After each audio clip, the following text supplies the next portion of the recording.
சககன லலிதா ஸ்ரீ விஷாகான விதாம்ச.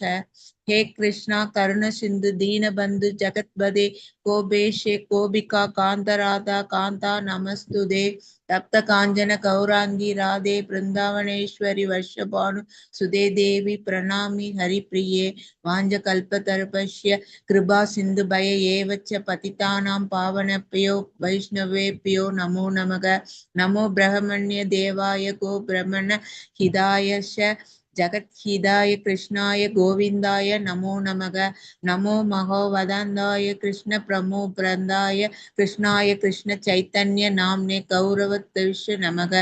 पुरवे गौरव चंद्राय राधिकाय तादले कृष्णाय कृष्ण भक्ताय तत्भक्ताय नमो नमः। नमः ओम विष्णुपादाय कृष्ण पृष्ठाय भूतले श्रीमते भक्ति वेदांत स्वामी निधि नामिने नमस्तुते सरस्वती देवे गौरववाणी प्रचारिणी निर्वेशे शून्यवादी पाश्चात्य देशतारिणी पंचतत्व महाकृष्ण भक्त रूप स्वरूपम भक्तावतारम भक्ताख्यम नमामि भक्त शक्तिकम। जय श्री कृष्ण चैतन्य प्रभु नित्यानंद श्री अद्वैत कदाधार श्री वासादि गौरव भक्त वृंद। हरे कृष्णा कृष्ण कृष्ण हरे हरे हरे राम राम राम हरे हरे। हरे कृष्णा कृष्ण कृष्ण हरे हरे हरे राम राम राम हरे हरे। हरे कृष्णा कृष्ण कृष्ण हरे हरे हरे राम राम राम हरे हरे। हरे कृष्णा प्रभु जी, हरे कृष्णा माता जी, प्रणाम प्रभु जी, प्रणाम माता जी। हरे कृष्णा माता जी, प्रणाम माता जी। हरे कृष्णा। சரி, வந்தூர்கள் எல்லாருக்கும் நமஸ்காரம். ஹரே கிருஷ்ணா மாதாஜி. அத்தியாயம் 3 நாம பார்க்குறோம், கர்மயோகம். நம்ம 15 ஸ்லோகம் வரைக்கும் நேற்று நம்ம பார்த்தோம் இல்லைங்களா? இன்னைக்கு அதை கண்டினியூ பண்ணலாம். ஹரே கிருஷ்ணா. அதற்கு முன்னாடி இந்த நிகழ்ச்சி ஏற்பாடு பண்ணுற ஸ்ரீ ஸ்ரீ ராதா கோவிந்த் ஐஸ்கான் மேங்களூருக்கு நம்ம மனைவி சார்பாக ஒரு சின்ன பிரார்த்தனை ஒன்று ஆரம்பிச்சிடலாம். ஆல்ரெடி பிரணதி பண்ணிட்டீங்க. ஹரே கிருஷ்ணா. குருவுக்கு நம்ம ஒரு நமஸ்காரம் பண்ணிட்டு ஆரம்பிச்சிருவோம். ஓகேங்களா?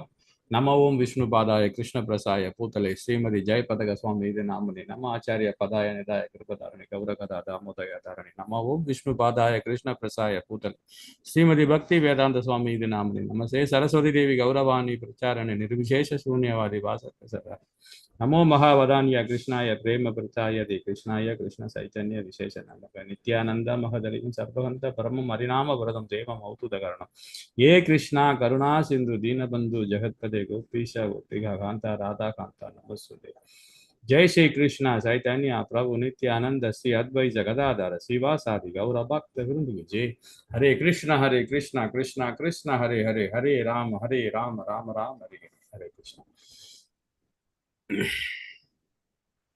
நாம 3வது அத்தியாயத்துல நாம இருக்கிறோம். இப்போ இதுல வந்து பாத்தீங்கன்னா ஃபர்ஸ்ட்ல வந்து அர்ஜுனன் ரொம்ப அழகான கேள்விகள் துரத்தல அதுல செயல்படுறத பத்தி கேட்டாரு. 1 2 2 ஸ்லோகத்துல அதுல பகவான் வந்து 3ல 9ல இருந்து அது வந்து ரொம்ப அழகா பதில் கொடுத்துட்டே இருக்காரு. நிஷ்காம கர்ம யுகத்துல ஞான யுகத்துல எப்படி பண்ணணும்ன்றதையும் நம்ம தெரிஞ்சுக்கிட்டோம்.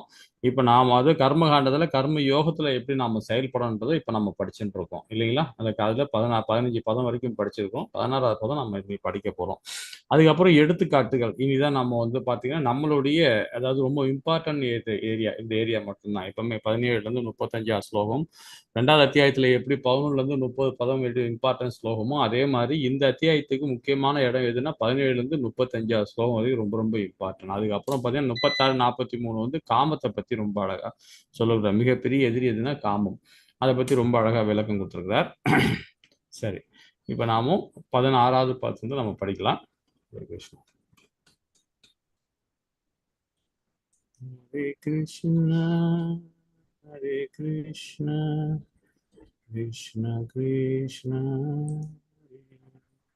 हरे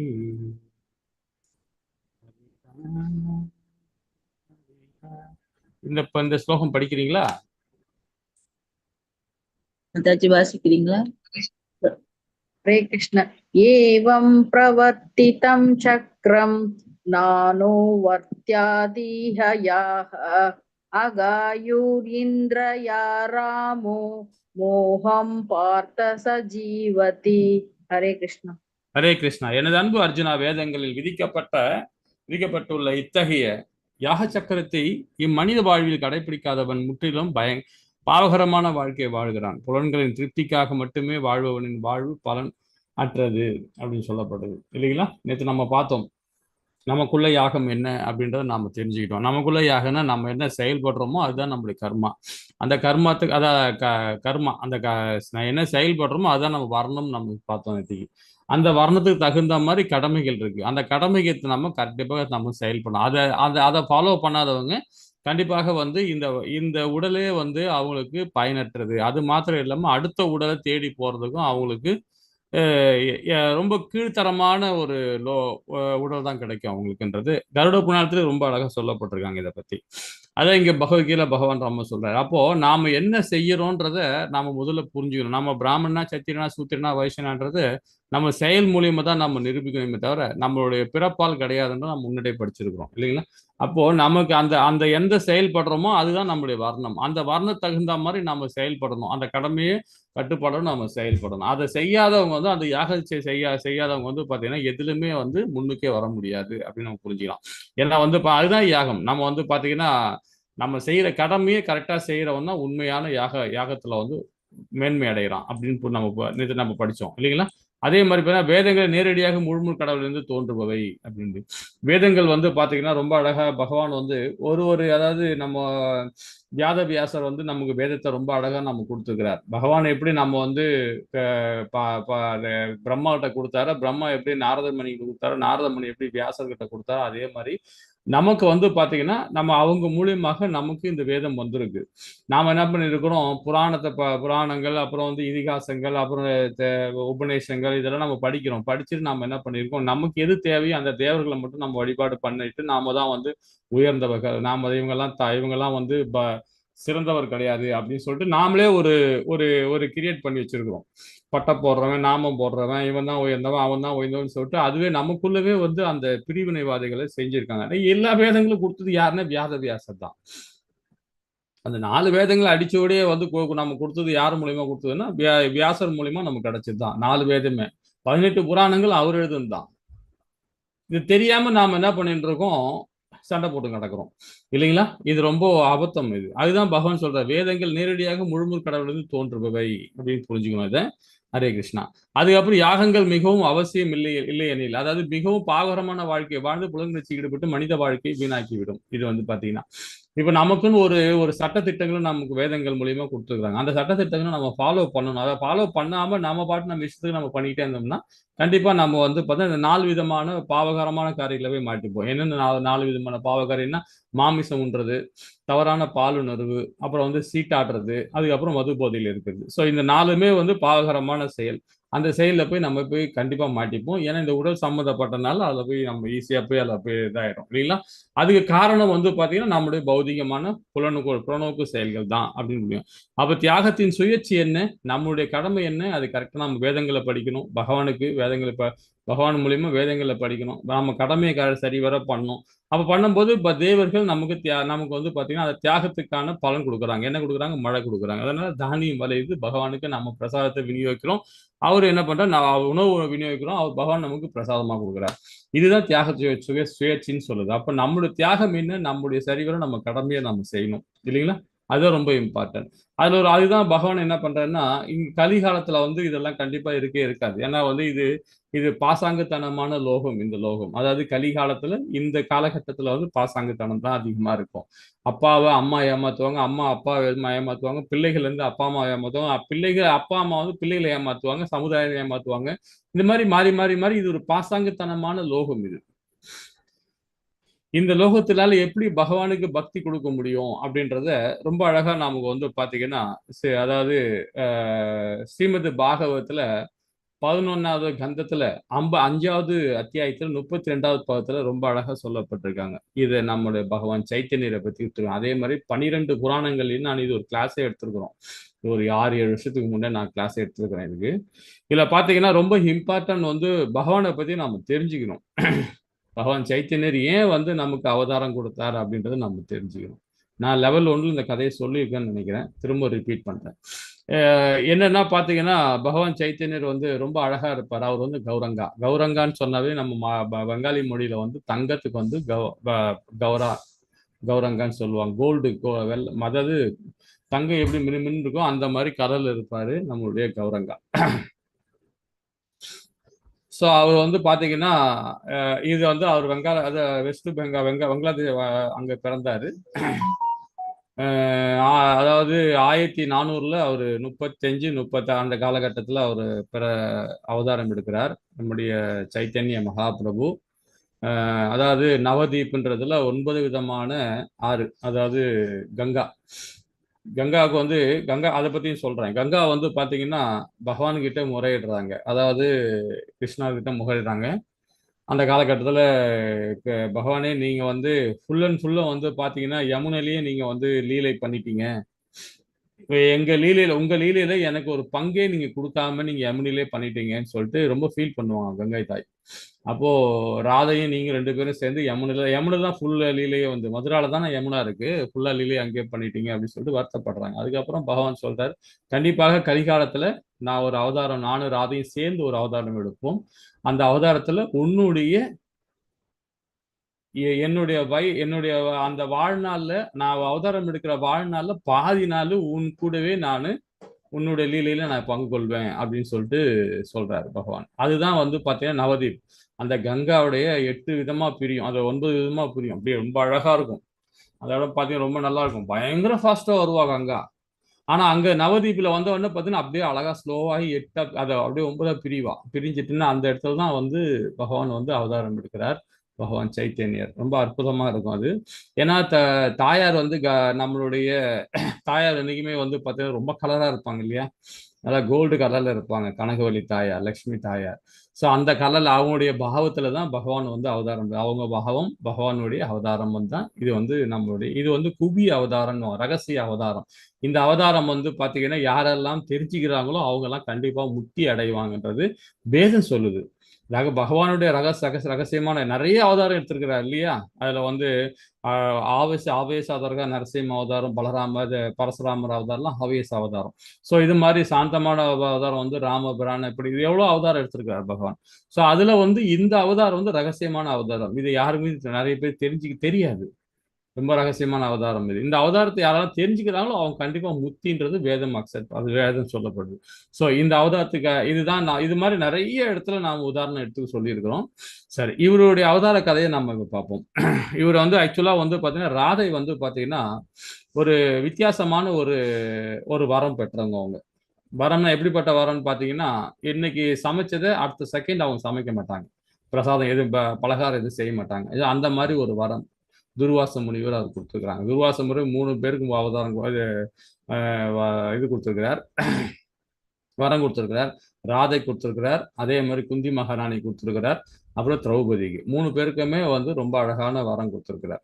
ஸோ அந்த மாதிரி வரம் தான் இவங்களுக்கு வந்து கிடைச்சது. இந்த வரத்தை அவங்க என்ன பண்றாங்க, ரொம்ப அழகா சமைக்கிறாங்கன்னு தெரிஞ்சு அப்புறம் யசோதா என்ன பண்றாங்க, ராதையை கூப்பிடுறாங்க. ராதா, எனக்கு வந்து இன்னைக்கு வந்து பிரசாதம் எனக்கு பண்ணி கொடு, உன் கையால எனக்கு சமையல் பண்ணி கொடு, அதை என் பிள்ளைகளுக்கு கொடுக்கணும் அப்படின்னு சொல்லிட்டு அவங்க சொல்றாங்க. சரின்னு சொன்னா அந்த அம்மா என்ன பண்றாங்க, உடனே ராதா அம்மா என்ன வராங்க. அப்போ அவங்களுக்கு சின்ன பிராயம் தான், அவங்களுக்கு சின்ன வயசு இருக்கும்போது. அப்போ கூப்பிட்டோன்னே ராதா என்ன பண்றாங்க, நேராக வீட்டுக்கு வராங்க, கிருஷ்ணா வீட்டுக்கு வராங்க. கிருஷ்ணா வீட்டுக்கு வரும்போது வாசப்படியில நந்தன் உட்கார்ந்துட்டு இருக்காரு. நந்தனை ஒரு நமஸ்காரம் பண்ணிட்டு, என்னம்மா அப்படின்னாரு. இது மாதிரி கூப்பிட்டுருக்காங்க யசோதாம்மா அப்படின்னு. சரி சரி போ அப்படின்னு அப்புறம் போயிட்டு உள்ள போயிட்டு அந்த அம்மா போய் சமைக்க ஆரம்பிக்கிறாங்க. ரொம்ப அழகான பிரசாதம், நிறைய பிரசாதம் செய்யறாங்க. யாரு, ராதா தாயார். நிறைய பண்ண உடனே சின்ன வயசு தான் அவங்களுக்கு, அந்த வயசு. அப்போ செஞ்ச உடனே யசோதாய் சொல்றாங்க, உன்னுடைய பிரசாதம் ரொம்ப நல்லா இருக்கு, என் பிள்ளை ரொம்ப ஆசைப்பட்டு சாப்பிடுவான், விஷ்ணுக்கும் நான் படைச்சிட்டேன், பிரசாதமா இது பண்ணிடுறேன், ரொம்ப நல்லா இருப்பேன் அப்படின்னு சொல்லிட்டு வாச்சிட்டு, அப்புறம் நீ தான் என்னோட பிள்ளைக்கு நீ தான் மருமகளா வரணும், மனைவியா வரணும்னு சொல்லிட்டு, என் வீட்டுக்கு மருமகள் நீ தான் அப்படின்னு சொல்லிட்டு அவங்க கையில வந்து ஒரு கயிறு கட்டி விட்டுறாங்க, கையில மஞ்சளும் தடவி விட்டுறாங்க. மருமகள்னு சொல்லிட்டோம்னா அந்த ஊர்ல ஒரு வழக்கம் உண்டு, அந்த வழக்கத்துக்கு தகுந்த மாதிரி அவங்க கையில மஞ்சள் தடவி விட்டுறாங்க. தடவி விட்டோடனே அவங்க வெக்கப்படுறாங்க. பெண்கள் இல்லையா, பெண்கள் போது வெக்கம் வரதானே செய்யும். அந்த வீட்டுல அவங்க செஞ்ச உடனே அது வெக்கப்பட்டு வெளியே வராங்க. நந்தரும் பாக்குறாரு, சிரிச்சிட்டு கம்முனுக்கு. அப்ப அந்த வீதி வழியா வந்துட்டு இருக்கும் போது பாத்தீங்கன்னா அந்த வீடு இன்னமும் இருக்குங்க, இன்னமும் நம்ம அழகான அந்த வீடு இன்னும் இருக்கு. நாங்களும் போய் பார்த்தோம் அந்த வீட்டை. சரி, அதுக்கப்புறம் பாத்தீங்கன்னா அவங்க ரோட்ல அந்த தெரு வழியா போறவங்க எல்லாருமே கிண்டல் பண்ண ஆரம்பிச்சிட்டாங்க ராதைய. என்ன யசோதா அவங்கள வளைச்சு போட்டாலா, உடனே கையில எல்லாம் மஞ்சள் தடவி விட்டாலா, அந்த மருமகள் ஆகிட்டாலா அப்படின்னு சொன்ன உடனே இந்த அம்மாவுக்கு ஒரு மாதிரி ஆயிடுச்சு. ஏடா எல்லாருமே கிண்டல் பண்றாங்கன்னு சொல்லிட்டு அங்க ஒரு குளம் ஒண்ணு இருக்கு, அந்த நந்தர் வீட்டுல இருந்து கொஞ்சம் தூரம் தள்ளி ஒரு குளம் இருக்கு, இன்னும் அந்த குளம் இருக்குங்க. இன்னும் ஃபர்ஸ்ட் கிளாஸாக அந்த குளம் நல்லா புதுப்பிச்சிருக்காங்க, நல்லா அழகா. அந்த குளம் எப்பவுமே மஞ்சளாவே இருக்கும். இப்பவும் பார்த்தீங்கன்னா எல்லோ கலர் தான் இருக்கும் அந்த குளம்.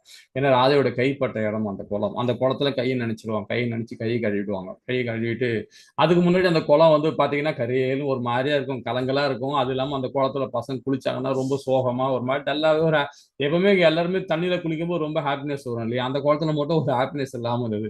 ராதாவோட கைப்பட்ட உடனே அந்த குளமே வந்து கலராகி போச்சு. ரெண்டாவது வந்து பாத்தீங்கன்னா அது உள்ள பசங்க குளிச்சு இந்த பசங்க எல்லாம் ரொம்ப ஹாப்பியா சந்தோஷமா ரொம்ப ஹாப்பியா இது பண்றாங்க. அதுக்கு முன்னாடி என்ன பண்ண கிருஷ்ண பரமாத்மா வந்து அந்த சைட்ல போயிருக்காரு. அந்த தெரு வழியா போகும்போது அந்த குளத்தை பார்த்திருக்காரு. குளத்துல உள்ள பசங்க எல்லாம் ஒரு மாதிரி டல்லா மரத்துல ஏறி குதிக்கிறதும் கொல்றதுமா இருப்பாங்க. ஆனா சந்தோஷமே இல்லாம ஒரு மாதிரி டல்லா இது பண்ணிட்டு இருப்பாங்க. சோ இது அப்புறம் அது அந்த ராதா கை நினைச்சிட்டு போன பிறகு கலர் மாறி இருக்கு. பசங்களும் ரொம்ப ரொம்ப அட்டகாசம் பண்றாங்க. நிறைய பசங்க குளிச்சுட்டு இருக்காங்க. மாதாஜி பிரபுஜி எல்லாம் குளிச்சுட்டு இருக்காங்க. அப்ப கிருஷ்ணா அந்த சைட்ல வந்துட்டு இருக்காரு. வரும்போது திரும்ப 2வது ட்ரிப் வரும்போது பாத்தீங்கன்னா என்னடா போகும்போது குளம் ஒரு மாதிரியா இருந்தது. பசங்க எல்லாம் ஒரு ஹாப்பினஸ் இல்லாம இருந்தாங்க, சந்தோஷமே இல்லாம இருந்தாங்க. இப்ப பார்த்தா பயங்கர சந்தோஷமா இருக்கிறாங்க. 2வது இந்த தண்ணி வர கலர் வந்து நல்லா மாறி இருக்கு, ரொம்ப அழகா இருக்கு பார்க்கறதுக்கே. ஒரு அது குளிக்கணும் அப்படின்ற ஒரு தோணுதே அப்படின்னு சொல்லிட்டு சரி நம்மளும் குளிப்போமே அப்படின்னு சொல்லிட்டு அவரும் கிருஷ்ணாவும் இறங்கி குளிக்கிறார். குளிச்ச உடனே அந்த குளம் பார்த்தீங்கன்னா அவரு ரொம்ப வித்தியாசமா உணர்றாரு அவர் பகவான்.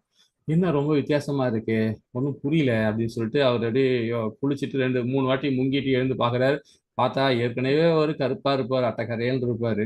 இன்னும் வேற இந்த இந்த மஞ்சள் வேற தடவி இருக்கா, மஞ்சளா இருக்க தண்ணி வேற இன்னும் வேற வேற மாதிரி கலர்ல ஆயிட்டார். என்னடா நம்மளாம் இந்த கலர்ல இருக்கோம், அந்த பசங்க எல்லாம் நல்லா மஞ்சளா இருக்கானுங்க, நம்மளே இந்த கலர்ல இருக்குமே, சரி ஓகே சொல்லிட்டு மேல வர திருப்பி அந்த சைட்ல வெளியே இருப்பி ட்ரெஸ் எல்லாம் மாத்திட்டு வெளியே வரும் ரோட்டு வழியா வரும்போது பாத்தீங்கன்னா திருப்பும் ராதா அந்த சைட்ல வராங்க. அப்ப ராதா கிட்ட சொல்றாரு பகவான், என்ன ராதா இந்த குளம் இந்த மாதிரி அந்த கொலை கதையை பத்தி சொல்றாரு. சொன்ன உடனே அப்போ என்ன சொல்றாங்க, ஒன்னும் இல்லை யசோதாய் தான் வந்து என் கையை வந்து மஞ்சள் தடவி விட்டாங்க, அதனால அந்த குளத்துல நான் கை கழுவுனேன், அந்த குளமே மஞ்சள் ஆகி போச்சு அப்படின்னு. அப்படியே உடனே கிருஷ்ணர் கேக்குறாரு, ஐயோ உன் கைப்பட்ட உடனே அந்த குழம்பு இதாயிடுச்சு, இது இல்லாம பசங்க எல்லாம் ரொம்ப ஹாப்பி ஆயிட்டாங்க, நானும் வேற ஒரு இனம் புரியாத ஒரு சந்தோஷம் எனக்கு கிடைச்சது ராதா அப்படின்னு. அப்ப ராதா சொல்றாங்க, ரொம்ப அற்புதமான இடம் இது. என்னன்னு பாத்தீங்கன்னா உன்னுடைய முதல் பக்தன் நான் இல்லையா, கிருஷ்ணகிட்ட சொல்றாங்க ராதை. ஏன்னா பகவானுடைய முதல் பக்தன் யாருன்னா கனகவல்லி தாயார், நம்ம லக்ஷ்மி தாயார், நம்மளுடைய தாயார் தான் முதல் பக்தன் பகவானுக்கு. அப்போ உன்னுடைய பக்தன் இல்லையா, நான் முதல் பக்தன் இல்லையா, அப்படிப்பட்டவன். அப்போ நான் வந்து உன்னுடைய பக்தனுக்கு முதல் பக்தனா இருக்கும், நான் எவ்வளவு ஹாப்பினஸ் தெரியுமா ஆவேன். நான் ஒரு கணம் நேரம் உன்னை நினைச்சுக்கிட்டே இருப்பேன் இல்லையா, கன நேரம் ஒரு செகண்டோட உன்னை மறவாம நான் பக்தி கொடுக்குறேன் இல்லையா, அப்ப எனக்கு அந்த பரவசம் இருக்குதானே செய்யும், அந்த சந்தோஷம் இருக்குதானே செய்யும். இதை விட சந்தோஷம் எனக்கு என்ன இருக்குன்னு சொல்லி ரொம்ப அழகா வர்ணிப்பாங்க பகவான் ராதையம்மா. வர்ணிச்சோன்னா அப்ப சொல்லுவாங்க, ஓ ஒரு பக்தனா இருக்கணும் இவ்வளோ விஷயங்கள் இவ்வளோ ஹாப்பினஸ் கிடைக்குமா அப்படின்றது பகவான் வந்து ரொம்ப ஒரு கேள்விக்குறி மாதிரி ஒரு ஒரு வித்தியாசமான ஒரு கேள்வியை கேட்பார் ராதா கிட்ட. ஆமா பக்தன் என்னை இருந்து பாரு உனக்கு தெரியும். யாருக்கு கிருஷ்ணா கிட்டே கேட்பான், சொல்லுவாங்க அந்த அம்மா. பக்தனாக இருந்து பார், பக்தனுடைய ஹாப்பினஸ் வந்து இந்த உலகத்துல யாருக்குமே கிடைக்காது. தேவாடி தேவ கோயிலுக்கு யாருக்குமே கிடைக்காது, தேவர்களும் கிடைக்காது இந்த இந்த இந்த ஹாப்பினஸ், பக்தர்கள் மாத்திரம் கிடைக்கும் ராதா அம்மா சொல்லுவாங்க. சொன்ன உடனே அவர்களை உடனே பாக்குறாரு. சரி ஓகே, அப்போ நானும் ஒரு பக்தனா, நீ எப்படி பக்தனா எனக்கு போதிச்சியோ இது அந்த இது பண்ணையோ, அதே மாதிரி நானும் ஒரு பக்தனா இருந்து பகவானுக்கு, அதாவது என்னை நானே நான் துதி பாடணும் அப்படின்றத ரொம்ப அழகா அங்க சுத்தி காட்டுறாரு கிருஷ்ணா ராதைக்கு. அப்போ உன்னுடைய பாவத்துல, அதாவது ராதையோட பாவத்திலையும் நான் ஒரு அவதாரம் எடுக்க போறேன் கலிகாலத்துல, அதுல நம்ம 2 பேரும் சேர்ந்து ஒரு பக்தனா இருந்து மக்களுக்கு வழிகாட்டுவோம் அப்படின்றத ஒரு ஒரு முடிவு எடுக்கிறாங்க. அது திராதயுகத்துல. கலியுகத்துல 1400 வருஷத்துல பகவான் வந்து சைத்தன்யரா பகவான் அவதாரம் எடுக்கிறார். அதே மாதிரி கங்காவுடைய பர்மிஷன், சிவபெருமானோட ஐயன் சிவபெருமானுடைய பர்மிஷன், பிரம்மா வந்து அங்க வராரு, சிவனும் வராங்க, எல்லாருமே காட்சி கொடுத்து அது அவதாரம் எடுத்தவர் தான் வந்து நம்முடைய பகவான் சைத்தன்யர். ரொம்ப அற்புதமா 48 வருஷம் தான் இந்த லோகத்துல இருந்தார் அவர் பகவான் சைத்தன்யர். அந்த 48 வருஷத்துல 24 வருஷமும் தண்ணிலே இருப்பாரு. நிமாய் அவர் பேர், அவங்க அம்மா வச்ச பேரு, தாயார் வச்ச பேர் வந்து நிமாய், ரஜினி அம்மா வச்ச பேர் வந்து நிமாய். நிமாய் நிமாய்னு கூட்டம் வரவே மாட்டாரு. எப்பவுமே பாத்தீங்கன்னா அவர் வீட்டு ஒட்டினா மாதிரியே கங்கா. கங்கால போய் குளிச்சுக்கிட்டே இருப்பாரு. ஏன்னா அந்த தாய் கொடுத்த இது இல்லையா, அவர் வாக்கு கொடுத்துருக்காரு இல்லையா, அந்த கடை அங்கேயே தான் இருப்பார், அவர் எப்பவுமே இருப்பார். அதனாலதான் கங்கையில நம்ம நம்ம கோவில் எல்லாம் பாத்தீங்கன்னா நம்ம கங்கா தாயை வச்சுதான் பகவானுக்கே நம்ம அபிஷேகம் பண்ணுவோம். அப்போ பண்ணாதான் அவருக்கு வந்து பூர்ண அடைவார், இல்லைன்னா கிடையாது. நான் நைட்டும் சரி காலையிலும் சரி பகவானுக்கு அந்த கங்கா நீர் ரோஸ் வாட்டர் போட்டு தான் நான் ஹாட் வாட்டர் பண்ணி அதை ஹீட் பண்ணி பகவானுக்கு நான் தொடச்சி அவரை கிளீன் பண்ணி விடுவேன். நான் எவ்ரிடே மார்னிங் ஈவினிங் செய்வேன், நான் நைட் செய்வேன். ஸோ அதனால அவருக்கு அது ஹாப்பினஸ், அவருக்கு பகவான். அந்த உண்மையை சொல்லணும்னா நான் நிறைய வாட்டி நானும் உணர்ந்திருக்கிறேன். அந்த வாட்டர் கங்கா வாட்டர் போட்டு ரோஸ் வாட்டர் போட்டு பகவானை கிளீன் பண்ணும்போது பார்த்தீங்கன்னா ஒரு பளபளன்னு தெரியும் ஃபேஸ். அப்படி வரும். அப்படி அதுக்கு முன்னாடி இப்பதான் டொயின்னு இருப்பார் பகவான். பார்க்கறதுக்கே ஒரு வித்தியாசமா இருக்கும், ஒரு மாதிரி சோகமா இருப்பாரு. அந்த ரோஸ் வாட்டரும் அந்த கங்கா வாட்டரும் போட்டீங்கன்னா முகத்துல அப்படி ஒரு பொலி, இப்படி இருப்பார் கம்பீரமா, பார்க்கறதுக்கு அவ்வளவு அழகா இருக்கும். ராதா வந்து இதெல்லாம் பார்த்துக்கிட்டு டொயின்னு பார்த்துட்டு இருப்பாங்க. ஸோ அந்த மாதிரி இருக்கும் அது. அந்த கங்கா வரனா அதை வந்து அனுபவபூர்வமா சொல்றேன். ஸோ அந்த மாதிரி அது கங்கா அந்த மாதிரி அவதாரம் எடுத்து அந்த கங்கையும் குளிர வச்சார். அதே மாதிரி பக்தன் எப்படி வாழணும்ன்றது இந்த கீதை, இந்த இது மூலியமா இதை வந்து பாத்தீங்கன்னா அவரு அவதாரம் எடுத்தது எப்போ, இந்த கலிகாலத்துல 1400 வருஷம் தான் அவரு அவதாரம் எடுத்தார் இல்லைங்களா. ஆனா 5000 வருஷத்துக்கு முன்னாடியே ஸ்ரீமத் பாகவதம் எழுதப்பட்டது இல்லைங்களா. கலிகாலம் தொடங்கும் போது பரிசித்து மகாராஜாவுக்கு வந்து ஸ்ரீமத் பாகவதத்தை உபதேசம் பண்ணார். யாருக்கு? பரிசித்த மகாராஜாவுக்கு சுகர் பண்ணார். ஆனா அப்பவே சொல்லப்பட்டிருக்கு கலிகாலத்துல இது மாதிரி ஒரு அவதாரம் எடுப்பார்ன்றது ஸ்ரீமத் பாகவதத்திலே சொல்லப்பட்டிருக்கு 5500 வருஷத்துக்கு முன்னாடியே இல்லைங்களா. அதுதான் ஸ்ரீமத் பாகவத்துல 11வது கந்தத்துல 5வது அத்தியாயத்துல 32வது பத்துல சொல்லப்பட்டிருக்கு. ஹரே கிருஷ்ணா மகாமந்திரம் ஜபிக்கிறவங்க யாரெல்லாம் ஜபிக்கிறாங்களோ அவங்க எல்லாம் பூர்ணம் அடைவாங்கன்றத அப்பவே சொல்லப்பட்டிருக்கு. இந்த மாதிரி ஒரு கலிகாலத்துல ஒரு அவதாரம் எடுப்பார்ன்றது, ரகசியமான அவதாரம் எடுப்பார்ன்றது ரொம்ப அழகா. இப்ப நிறைய பேர் கேட்டு பாருங்க, யாருக்கும் தெரியாது, நிறைய பேருக்கு தெரியாது. ஏன்னா அந்த மாதிரி அவதாரம் அவருடைய இன்னைக்கும் நம்மளுடைய நம்ம திருச்சியில நம்ம ஸ்ரீரங்க கோயில போய் பார்த்தீங்கன்னு வச்சுக்கலாம், இன்னைக்கும் அவருடைய லோட்டாஸ் இருக்கு, அவரு வாழ்ந்த வீடு இருக்கு. அவர் எங்க அங்க நான் கிட்டத்தட்ட ஒரு மண்டலம் ஃபுல்லா அங்கேயே இருந்தார். அங்கேயே நிறைய லீலை எல்லாம் பண்ணியிருக்கார். பகவான் சைத்தன்யர் வந்து அங்க லீலை எல்லாம் பண்ணிருக்காரு. அதெல்லாம் ரொம்ப அற்புதமா இன்னைக்கும் பார்த்தீங்கன்னா அங்க இருக்கு. அங்க நம்ம ஸ்ரீரங்க கோவில் இருக்கு. அதே மாதிரி ராமேஸ்வரம் வந்திருக்கிறார். அதே மாதிரி இங்க உள்ள நம்ம எல்லா திவ்ய லோகம்லாம் வந்து திவ்ய தேசம்லாம் வந்து பார்த்துட்டு போயிருக்கிறார். வந்து பார்த்து லீலையெல்லாம் பண்ணிட்டு போயிருக்கிறார் பகவான் சைத்தன்யா. அதே மாதிரி ஆந்திர பிரதேசல வந்து ஸ்ரீ கிருஷ்ணா கோதாவரி ஆற்று ஓரமாகவும் நிறைய லீலை பண்ணியிருக்கிறார். ஏகப்பட்ட லீலை எல்லாம் பண்ணியிருக்கிறார் பகவான். சோ அது மாதிரி அற்புதமான அவரு ஒரு பக்தர் எப்படி இருக்கணும்ன்றத அவரு ரொம்ப அழகா வாழ்ந்து காட்டிட்டு போனார். ஒரு பக்தன் எப்படி இருக்கணும் அவரு பரவசம். ஒரு வாட்டி என்ன பண்ணிருக்காங்க, நித்தியரும் இவங்க எல்லாம் சகாக்கெல்லாம் என்ன பண்ணிருக்காங்க, பங்களாதேஷ்ல இருந்து வெஸ்ட் பெங்கால்ல இருந்து கிளம்பி பூரிக்கு வராங்க. பூரிக்கு ஜெகநாத்தை பார்க்கணும், இப்ப ரத யாத்திரை பண்ண போறாங்க இல்லையா, ஜெகநாத்தை பார்க்கணும்னு சொல்லிட்டு வராரு, சைத்தன்யர் வராரு. அப்போ வரும்போது பாத்தீங்கன்னா ஏன்னா ஒரு பக்தரை தானே அவதாரம் எடுத்திருக்காரு. ஒரு பக்தர் எப்படி நடந்துக்கணும்ன்றது ரொம்ப அழகா கோடிட்டு காட்டுறாங்க. சைத்தன்ய சரிதாமத்தில் ரொம்ப அழகா சொல்லப்பட்டிருக்காங்க. ஹரே கிருஷ்ணா. அப்போ அந்த கோடிட்டு காமிச்சிருக்காங்க. அப்போ எல்லாரும் நடக்க ஆரம்பிச்சாலும் ரொம்ப ஹைட்டா இருப்பாரு, ரொம்ப ரொம்ப டாலா இருப்பாரு, ரொம்ப ஹைட்டா இருப்பாரு, நல்லா பார்க்கறது ரொம்ப அழகா இருப்பாரு, கம்பீரமா நடப்பாரு. அந்த மாதிரி அவரோட போட்டோஸ் எல்லாம் இருக்குங்க. இப்போ கூட ஸ்ரீரங்கத்திலே அவரோட போட்டோ வரைஞ்சிருக்கிறாங்க. போட்டோனா ஓவியமா வரைஞ்சிருக்கிறாங்க. அது கூட அங்க ஸ்ரீரங்க கோவில் இருக்கு. அது என்கிட்ட இருக்காது. அது பாத்தீங்கன்னா அவ்வளவு அழகா இருப்பாரு, அவ்வளவு அழகா முடி அப்படி அந்த அந்த அழகு இருக்கும் அவருக்கு. அதுல தங்க கலர்ல இருப்பாரு. சோ அது மாதிரி நடந்து வரும்போது அவ்வளவு ஸ்பீடு நடப்பாரு அவர். அது இல்லாம இவங்க எல்லாம் நித்தியரு, அப்புறம் கதாதாரர், இவங்க எல்லாம் பின்னாடி வராங்க. அவர் நடக்கிற அவரால் நடக்க முடியல இவங்களால எல்லாராலையும். அவ்வளவு ஃபாஸ்டா. ஏன்னா பூரி ஜெகநாத்தை போய் தரிசிக்கணும் அப்படின்றது அவ்வளவு ஃபாஸ்டா நடக்கிறாரு. அப்போ சொல்றாங்க, இவர் எங்க போறாரு, நித்தியர் சொல்றாரு, எங்க போறாரு, அவர் அங்கதானே போறாரு, அங்க போய் பிடிச்சிடலாம் விடு, போட்டோம் அப்படின்னு அவ்வளவு ஃபாஸ்டா வந்துட்டு கோவில்ல வந்து அங்க ஜெகநாத்தை பார்த்துட்டு அப்படியே மூச்சு வச்சு எல்லாம் விழுந்துட்டார், கீழே விழுந்துட்டார். அப்படியே அங்கிருந்து வரும்போதே ஜெகநாதான்னு பாடிக்கிட்டே வந்து கீழே விழுந்துட்டார். அப்போ அங்க உள்ள பட்டாச்சாரியர் என்ன பண்றாங்க, அந்த கோவில் பட்டாச்சாரியர் நான் கோவிலோட தர்மகத்தான்னு சொல்லுவாங்க இல்லையா, கோவில் தர்மகதா, அது மாதிரி பட்டாச்சாரியும் ஒரு பட்டம் இருக்கு அவங்களுக்கு. அப்ப அவர் வந்து சொல்றாரு, தலைமை பட்டாச்சாரியர் வந்து சொல்றாரு, என்ன ஆச்சு இந்த ஆளுக்கு, கீழே விழுந்துட்டாரு, இப்படி கிடக்குறாரு, ஏதாவது உயிர் போயிட போகுது, கோவில் அசம்பாதம் நடந்துட போகுது, அதை எடுத்து போய் அந்த பக்கத்துல படுக்க வைங்க அப்படின்னு சொன்னாங்க. சரி, அங்க இருக்கிற ஆள்லாம் கொண்டு போய் அவரை படுக்க வைக்கிறாங்க. படுக்க வச்சு அவருக்கு ஏதோ வைத்தியம் பண்ணிட்டு இருக்காங்க. அப்ப அந்த நேரத்துல இவங்க எல்லாம் வராங்க. இவங்க ஃபுல்லா தேடுறாங்க பூரியில, எங்க ஆளை காணுன்ட்டு, இவரை காணமே அப்படின்ட்டு.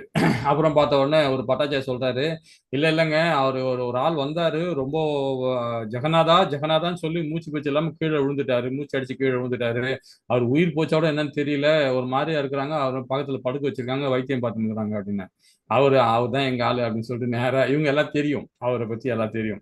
அங்க போன உடனே மூச்சு பேச்சு இல்லாம கிடக்குறாங்க. அப்புறம் உடனே அந்த தலைமை பட்டாச்சாரிய சொல்றாரு, என்னமோ தெரியல, இறந்துட்டாரா என்ன தெரியலங்க, இப்படி கிடக்குறாருங்க அப்படின்னு சொல்லிட்டு அவங்க சொன்ன உடனே அவர் சொல்றாரு, ஒண்ணும் இல்ல, நீ நீ ஒரு கீர்த்தனை மட்டும் இப்ப நீ பண்ணு அப்படின்றாரு பட்டாச்சாரி. இவங்க எல்லாம் கிண்டல் பண்ணி சொல்றாங்க, யாரு கதாதாரர், நம்முடைய நித்யானந்தர், இவங்க எல்லாம் சொல்றாங்க. சொன்ன உடனே என்ன சொல்றீங்கன்னு, நீங்க ஒண்ணு ஜெகநாதை பத்தி ஒரு கீர்த்தனை பண்ணுங்களேன், பகவான் கிருஷ்ணரை பத்தி ஒரு கீர்த்தனை பண்ணுங்களேன் பாப்போம் அப்படின்னு. இதுல என்ன, நம்ம பகவானை பத்தி பாடுறதால நமக்கு என்ன இருக்குது, பாடுவோம் அப்படின்னு சொல்லிட்டு உடனே பாடினாரா, எழுந்து உட்காந்து டான்ஸ் ஆடுறாரு. ஹரே கிருஷ்ணா கிருஷ்ணா கிருஷ்ணா. ஏன்னா பகவானுடைய பக்தன் அப்படிதான் இருப்பான். பகவானுடைய நாமத்தை சொன்னா போதும், எழுந்து குச்சினு விளையாடுவான். அந்த மாதிரி பகவான் அவதாரம் கொடுத்து பக்தன் எப்படி இருக்கணும்ன்றதை கொடுத்தார்.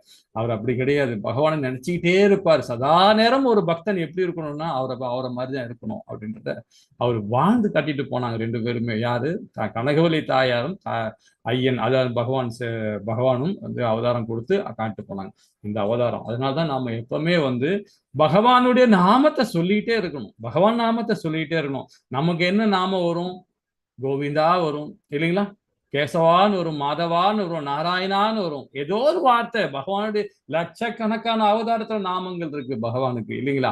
1000 நாமங்கள்ல ரொம்ப அழகா நாம ஸ்ரீ சம்பிரதாயத்துல ரொம்ப அழகா பாடிட்டு போயிருக்கிறார். ஸ்ரீ சம்பிரதாயத்துல 1000 நாமங்கத்துக்கு 1000 கதைகள் சொல்லுவாங்க. அது மாதிரி அவருடைய நாமங்கள் ஒரு நாமத்துக்கு ஒரு மகத்துவம் இருக்கு. அந்த நாமத்தை சொன்னாவே போதும், அந்த நாமத்திலே பகவான் வாசம் செய்கிறார் இல்லைங்களா.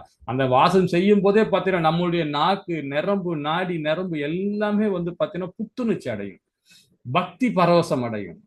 வாயில எச்ச இருக்கு பார்த்தீங்களா, அந்த எச்ச கூட அமிர்தம் ஆகும் பகவானுடைய நாமத்தை சொல்லும் போது. பௌதிகமான உணவு உண்ணும்போது, பௌதிகமாக பேசும்போது, மத்தனை புகழ்ந்து பேசும்போது பார்த்தீங்கன்னா அந்த எச்சையவே நமக்கு விரோதியா வரும். அதே பகவான் நாமத்தை சொல்லி பாருங்களேன், அந்த எச்சை உள்ள போச்சுன்னு வச்சுங்களேன், அப்படி எல்லாமே எல்லா நோய்கி எல்லாமே போகும்னு சொல்லிட்டு வேதத்துல ரொம்ப அழகா சொல்லப்பட்டிருக்காங்க. பகவான் நாமத்துல அவ்வளோ விஷயங்கள் இருக்கு. நாம எதுவுமே அவர் சொல்றதே கிடையாது. யாரை வந்தாலும் பார்த்தாலும் டோய் ஓய் ஆய் புயின்னு சொல்லி கிடப்போம் இல்லைங்களா. பகவான் நாமத்தை சொல்லணும். கிருஷ்ணா உட்காந்தா கிருஷ்ணா, எழுந்தா கிருஷ்ணா, ஓன்னா கிருஷ்ணா, படுத்தா கிருஷ்ணா. இந்த கிருஷ்ணா கிருஷ்ணான்னு சொல்லி பாருங்க, நம்ம உடல்ல எல்லா விதமான நோயும் பறந்து போகும் இல்லைங்களா. பக்தனாக வாழ்ந்து காட்டு போனாரு. அதனாலதான் நாம ஹரே கிருஷ்ணா மகாமந்திரம் கண்டிப்பா நம்ம ஜபம் பண்ணுங்க. அது எதுக்கு அடிக்கடிக்கு நம்ம சொல்ற காரணம் என்னன்னா, அது அவ்வளோ நம்ம ஒரு கிளாஸ் கூட எடுத்தோம் இப்போ நம்ம இல்லைங்களா, ரீசெண்டா எடுத்தோம்.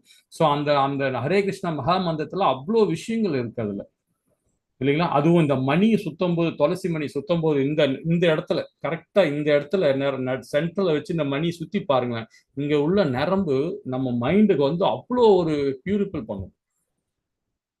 இந்த நடுவரல் கட்டை விரலை வச்சு அந்த மணியை ஒரு மணியை நமக்கு சுத்தம் போது பாத்தீங்கன்னா ஆட்டோமேட்டிக்கா நமக்கு அவ்வளோ ஒரு இது கொள்ளும். அது அனுபவமா பண்ணணும். அது நம்ம அனுபவத்துல நம்ம சொல்றோம். அதனால அது மாதிரி பண்ணி பாருங்க, அவ்வளோ நல்லது. அதனால ஹரே கிருஷ்ணா மகாமந்திரம் முடிஞ்ச வரைக்கும் 2 ரவுண்டு 3 ரவுண்டு பண்ண முயற்சி பண்ணுங்க. ஓகேங்களா. சரி, நானே ஸ்லோகம் படிக்கிறேன், டைம் ஆயிடும். 17வது பதம் ரொம்ப அழகா சொல்லப்பட்டிருக்காங்க. அதுல என்ன சொல்லப்பட்டது பாத்தீங்கன்னா, ஆனால் மனித பிறவி தன்னுணர்வுக்காக உபயோகித்து தன்னில் மகிழ்ந்து தன்னிலே திருப்தி கொண்டு தன்னில் பூர்ணமாக இருப்பதை கடமையாக எதுவும் இல்லை அப்படின்னு. கடமைக்காக எதுவும் இல்லை. அதாவது நம்ம இந்த அவதாரம் கொடுத்திருக்கிறோம், இந்த அவதாரம் நம்ம வந்திருக்கு, நம்ம இந்த உடல் கிடைச்சிருக்கு, இந்த பிறவி எடுத்துக்கிறோம். இதுல தன்னை உணரணும். நாம யாரு, ஆத்மாவோட பண்பு என்ன, பகவானுக்கு நித்திய சேவகன் அந்த பண்பு, அந்த உணர்வு வந்துச்சு. அதான் தன் உணர்வு சொல்லப்படுது. தன் உணர்வுக்கு உபயோகித்து தன்னில் மறந்து தன்னில் மகிழ்ந்து, தன்னையே நம்ம எதுக்காக வந்திருக்கோம், பகவானுக்கு சேவை, அந்த சேவையில நம்ம மகிழணும். தன்னை நிறுத்தி கொண்டு பாத்தீங்கன்னா தன்னில் பூர்ணமாக இருக்கணும். எந்த கடமை இல்லைன்னு பாத்தீங்கன்னா, அவனுக்கு பாத்தீங்கன்னா கோவில போய் ஆச்சாரமா இருக்கணும் அவசியமே இல்லை. வீட்டுல இருந்துகிட்டே செய்யலாம். வேதங்கள் மூலியமாக என்ன சொல்லப்படுது அந்த காரியங்களை செஞ்சு வீட்டுல இருந்து நீ கோவில போய் பக்தி கொடுக்கணும் அவசியம் இல்லை, அது பண்ணவே இல்லை. எந்த ஒரு பௌதிக கடமை எந்த கடமையும் தேவையில்லைன்ற சொல்ல போனா தவறா இதா புரிஞ்சுக்காதீங்க. இது குடும்பத்தில் உள்ள கடமை கூட தேவையில்லைன்ற. குடும்பத்துல செய்ய வேண்டிய கடமைகளும் செய்யவில்லை, அதுக்கு நான் பொறுப்புன்றார் பகவான். ஆனா நமக்கு யாருக்குமே அந்த உத்தரவாதம் யாருமே கொடுக்க மாட்டாங்க. இருந்தாலும் நாம என்ன பண்ண நம்ப மாட்டோம். நம்ப மாட்டோம். நம்ம குடும்பத்தை நாம தான் தாங்கணும்னு நினைப்போம் இல்லைங்களா? அதுதான் பகவான் இந்த பதம் மூலியமா சொல்றார். தன்னை உணர்ந்தவனுக்கு விதிக்கப்பட்ட கடமை செய்வதால் அடைய வேண்டிய நோக்கம் எதுவுமே இல்லைன்ற. நீ என்ன பண்ற, ஒரு குழந்தைக்கு ஒரு அப்பனா இருக்க, அம்மாவா இருக்கீங்க. அந்த குழந்தைக்கு செய்ய வேண்டிய கடமையை நீங்க செய்றீங்க இல்லைங்களா? அதே தன்னை உணர்ந்தவனுக்கு பாத்தீங்கன்னா, அந்த தன்னை உணர்ந்தவனுக்கு, ஆத்ம தத்துவத்தை உணர்ந்தவனுக்கு அந்த கடமை நீங்க செய்யும் போது பாத்தீங்கன்னா, அதுல நோக்கம் எதுவுமே இல்லை. அதை பிரதிபலன் எதிர்பார்க்காம நீங்க செய்றீங்கன்னு வச்சுங்களேன், அது உங்களுக்கு அந்த கடமையை நீங்க பத்தி கவலைப்படாம நீங்க செய்றீங்கன்னாவே போதும். அதுல எந்த லாப நஷ்டமே பார்க்காம செய்யும் போது உங்களுக்கு ஏதாவது ஒரு இடைஞ்சல் வந்தா கூட பகவானே பார்த்துக்கலாம். இந்த ஸ்லோகம் சொல்றார், அதை அடைய வேண்டிய நோக்கம் எதுவுமே இல்லை, இத்தகைய கடமையை செய்திருக்கும் அவசியம் இல்லை, மற்ற ஜீவன்களை இருக்கணும் இல்லை என்றார். ரொம்ப அழகா இந்த ஸ்லோகம் நம்ம சொல்லப்படுற. இது ரொம்ப தாற்பயமான விஷயம் நிறைய இருக்கு. இல்ல நீங்க புரிஞ்சுக்கிட்டீங்கன்னா போதும், ரொம்ப நல்லா இது பண்ண முடியும் இல்லைங்களா? ஹரே கிருஷ்ணா. இப்ப அதே மாதிரி பூர்ண திருப்தி அடைந்து அப்படின்னா, நம்ம செய்யற செயல் பகவானுக்கு செய்யற செயல் பூர்ண திருப்தி அடையணும். ஏதோ வந்தோம், குரு சொன்னாரு, பிரபு சொன்னாரு, இவங்க சொன்னாங்க, அவங்க சொன்னாங்கன்னு சொல்லிட்டு வேதம் சொல்றது அந்த மாதிரி இருக்கக்கூடாது. பூர்ண திருப்தி அடையணும் நம்ம பகவானுக்கு சேவை பண்றதுல. தன்னை உணர்ந்தவனுக்கு பாத்தீங்கன்னா அது கடமை எதுவுமே இல்லை. இந்த 3 சாராம்சம் மூலியமா தான் இந்த 18வது பதம் நமக்கு உணர்த்தது. எனவே செயலின் பலன்களை பற்றுதல் கொள்ளாமல் கடமைக்காக செயல்படுவாயாக. அதாவது நம்முடைய செயல் என்ன, அந்த செயலை நம்ம செய்யணும். இப்ப நம்ம ஒரு எக்ஸாம்பிள் அடிக்கடி தான் சொல்லுவேன். என்னன்னு சொல்லுவோம், நம்ம குடும்பத்துல நம்ம குழந்தைகளை வளர்க்குறோம், அது நம்முடைய கடமை, அது நம்மளுடைய தர்மம். அது இல்லைங்களா? கடமைக்கு தர்மத்துக்கு 2 விளக்கம் இருக்கு. கடமைன்றது பாத்தீங்கன்னா நம்மளை பந்தப்படுத்தும். அதே மாதிரி தர்மம்ன்றது பாத்தீங்கன்னா நம்மளை பந்தப்படுத்தாது. அதுதான் ரொம்ப வித்தியாசமான விஷயங்கள். அது கடமை சில பேர் சொல்லுவாங்க, கடமைன்னா நம்மளுடைய பெத்துட்டோம், நம்ம குழந்தைய வளர்க்கணும், நல்லபடியா பண்ண, அது நம்ம கடமை. அது ஆனா அது பந்தப்படுத்தும். நம்ம கடமையை செய்யும்போது நாம என்ன செய்யறோம், நம்ம குழந்தையாச்சே, நம்ம படிக்க வைக்கணும், நல்ல கத்து ஒரு நல்ல இடத்துல ஒரு உத்தியோகம் வாங்கி கொடுக்கணும், நல்ல இடத்துல ஒரு திருமணம் பண்ணி வைக்கணும், நம்முடைய கடமை அது. ஆனா அது தர்மம்னு சொல்லும் போது பாத்தீங்கன்னா அதுல பந்தப்பட மாட்டாங்க. இது என்னுடைய தர்மம், நான் அந்த குழந்தைகளுக்கு நல்ல இடத்துல பண்ணி கொடுக்கணும், அது எதிர்பார்ப்ப நாம செய்யறது தான் தர்மம். கடமைன்றது அதுதான் இதுல சொல்றாரு பாருங்க. செயலின் பலன்களை பற்றுதல் கொள்ளாமல் கடமையாக செயல்படுவாயாக. குறைஞ்சபட்சம் அதுவாது எதிர்பார்ப்பு இல்லாமல் பற்றுதல் இன்றி செயலாற்றுவதால் ஒருவன் பரத்தை அடைய முடியும். ரொம்ப இம்பார்ட்டன்ட். அதுதான் தர்மம் தான் நமக்கு முக்கியம். கடமை பாத்தீங்கன்னா அது நம்முடைய வாழ்வியல். அது அந்த வாழ்வியல் நம்ம டிஃபரெண்ட் காட்டுறதுதான் நம்முடைய பக்தனுடைய செயல்பாடு. அப்ப தர்மத்தை மட்டும்தான் அவன் செய்வான் இல்லைங்களா? இது ரொம்ப அதாவது நிறைய விஷயங்கள் இருக்கு, நம்ம பிரிச்சு படிக்கணும் இது இல்லைங்களா? அப்படிப்பட்டவர்களுக்கு எப்படி செயல்படுவார்கள், பலன்களை பற்று இல்லாமல் கடமைக்காக தகுந்த வழிகாட்டின் கீழ் பகவான் கிருஷ்ணருக்காக செயல்படுவாங்க. அதாவது நம்மளோட தகுந்த வழிகாட்டின்னு இந்த நடுவுல போட்டோ இருக்கு பாத்தீங்களா? ரொம்ப அழகான நம்மளுடைய குருமார்கள் எல்லாம் சைத்தன்ய மகாபிரபு அவதாரம் எடுத்தது. அதாவது பாத்தீங்கன்னா 21, 22, 23 அங்க இது ஈஸ்வரபூரி, மாதேவரபூரி, அவங்க 2 பேரோட குருநாதரா இருந்தாங்க. அவருக்கு நம்முடைய பகவான் சைத்தன்யருக்கு. ஸோ அவங்கெல்லாம் அப்படியே 32வது இடத்துல நம்மளுடைய ஸ்ரீல பிரபுபாதா இருக்கு. அவருடைய போதனையை நாம ரொம்ப அழகா இதை படிக்கிறோம் இல்லையா? நம்மளால முடிஞ்ச வரைக்கும் பாத்தீங்கன்னா கீதையை மற்றவங்களுக்கு உபதேசம் பண்ணணும். நம்ம வாழ்நாள் ஃபுல்லா கீதை கேட்டுக்கிட்டே இருக்கக்கூடாது. கேட்டு அதை செயல்படுத்தணும். செயல்படுத்த இல்லாம அதை செயல் எப்படி கொண்டு வரணும், அடுத்தவங்களுக்கு இதை உபதேசம் பண்ணணும். குறைஞ்சபட்சம் ஒரு புக்காவது வாங்கி யாருக்காவது விநியோகம் பண்ணணும். விநியோகம் பண்ணும்போது அந்த வாங்குற ஆளுக்கு நம்மளால முடிஞ்ச வரைக்கும் இந்த படத்துல பாக்குற மாதிரி அவங்களுக்கு நாம உபதேசம் பண்ணணும். இந்த இடத்துல இந்த ஸ்லோகத்துல பர்டிகுலர் ஸ்லோகத்துல பகவான் இது சொல்லியிருக்கிறார், இதனால ஒரு சேஞ்சஸ் இருக்கு, அதெல்லாம் சொல்லி நம்ம டீச்சிங் பண்ணணும். அந்த மாதிரி பண்ணணும் இல்லைங்களா? இதுதான் பக்தி, இதுதான் பகவானுடைய வழிகாட்டுதல். அது கடமைக்காக தகுந்த வழிகாட்டுக்கு பகவான் கிருஷ்ணருக்காக நாம சேவை பண்ணணும். வேத சடங்களை நாம ஃபாலோ பண்ணணும், இல்லைன்னு சொல்லல. அது கர்மகாண்டத்துல வரும். நிஷ்காம கர்மயுகத்திலும் சகாம கர்மயுகத்திலும் நம்ம கடமையை செய்யணும். அதே நம்ம போலியா, அதாவது மித்தியாசாரா மாதிரி நம்ம கடமையை அதாவது வேத சடங்குகள் செய்யக்கூடாது.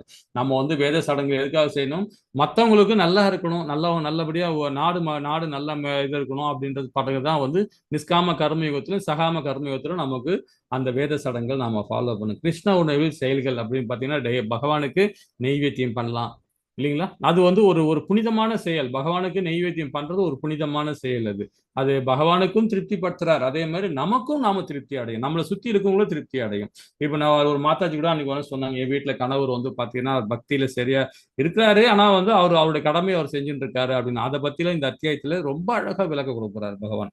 பார்ப்போம், அதையும் பார்ப்போம். ஜனகரை போன்ற மன்னர்களை நியமிக்கப்பட்ட கடமைகளை செய்யாததன் மூலமாக பக்குவம் அடைந்தனர். எனவே பொதுமக்களுக்கு அறிவூட்டுவதற்காகவாது நீ உன்னுடைய கடமையை செய்தாக வேண்டும் அப்படின்னு கிருஷ்ணர் வந்து யாருக்கு? அர்ஜுனுக்கு உபதேசம் பண்றார். உன் கடமை என்ன? நீ சத்திரிய கடமை, ஆனால் நீ போரிட்டு தான் ஆகணும்ன்றது திரும்ப சொல்ற.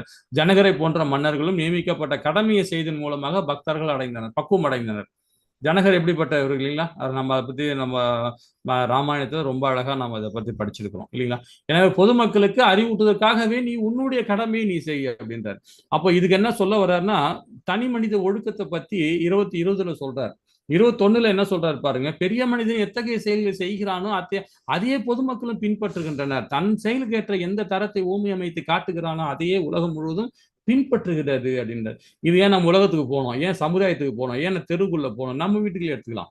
உதாரணம் நம்ம வீடு எடுத்துக்கலாம். ஏன் பக்கத்து வீட்டுக்காரெல்லாம் போய் வலிக்கணும்? தேவையே இல்லை இல்லையா? நாம வீட்டுல நம்ம 2 பேரும் புருஷன் பொண்டாட்டியா இருக்கிறோம். மனைவி கணவரா இருக்கிறோம், மனைவியா இருக்கிறாங்க. அந்த வீட்டு தலைவியா இருக்கிறாங்க. ஸோ அவங்க வந்து ஒரு தனி மனித ஒழுக்கத்தோடு அவங்க ஃபாலோ பண்ணாங்கன்னா என்ன ஆகும்? அந்த குடும்பம் அடுத்த வாரிசு என்ன பண்ணும்? அதை பார்த்து அப்பா அம்மா எப்படி இருக்கிறாங்க, எவ்வளவு ஒழுக்கத்தோடு வாழுறாங்க இல்லைங்களா? பகவானுக்கு பக்தி கொடுத்துக்கிட்டு மற்றவங்களுக்கும் வந்து ஒரு உதவியோட செஞ்சுக்கிட்டு அவங்களுடைய கடமையை செஞ்சுட்டு இருக்காங்க இல்லையா? அந்த மாதிரி ஒரு தனி மனித ஒழுக்கத்தோடு எவ்வளவு அழகா இருக்கான்னு பிள்ளைகள் அதை பார்த்து பாராட்டுவாங்க, அதை ஃபாலோ பண்ண ஆரம்பிச்சிருவாங்க. பிள்ளைகளும் ஃபாலோ பண்ண ஆரம்பிச்சான்னா அவன் பாருங்க, அந்த குடும்பம் மேன்மை அடையுமா அடையாதா? அப்ப பக்கத்து வீட்டுக்காரன், எழுத்து வீட்டுக்காரன், அந்த வீட்டுக்காரன், இந்த வீட்டுக்காரன் பார்ப்பான், இந்த குடும்பம் எப்படிப்பட்ட குடும்பையா, ரொம்ப அழகா வாழறாங்களேன்னு சொல்லிட்டு அவங்களும் அது மாதிரி வாழ முயற்சி பண்ணுவாங்க இல்லைங்களா? அது மாதிரி அந்த 4 வீடு முயற்சி பண்ணும்போது, அந்த தெருவு முயற்சி பண்ணும்போது அப்ப என்ன ஆகும்? பக்கத்து இருக்காரு அந்த நகரமே மேன்மையடையும். அந்த நகரம் அடைச்சுன்னா நாடு மேன்மையடையும், நாடு மஞ்சா உலகம் மேன்மையடையும் இல்லைங்களா?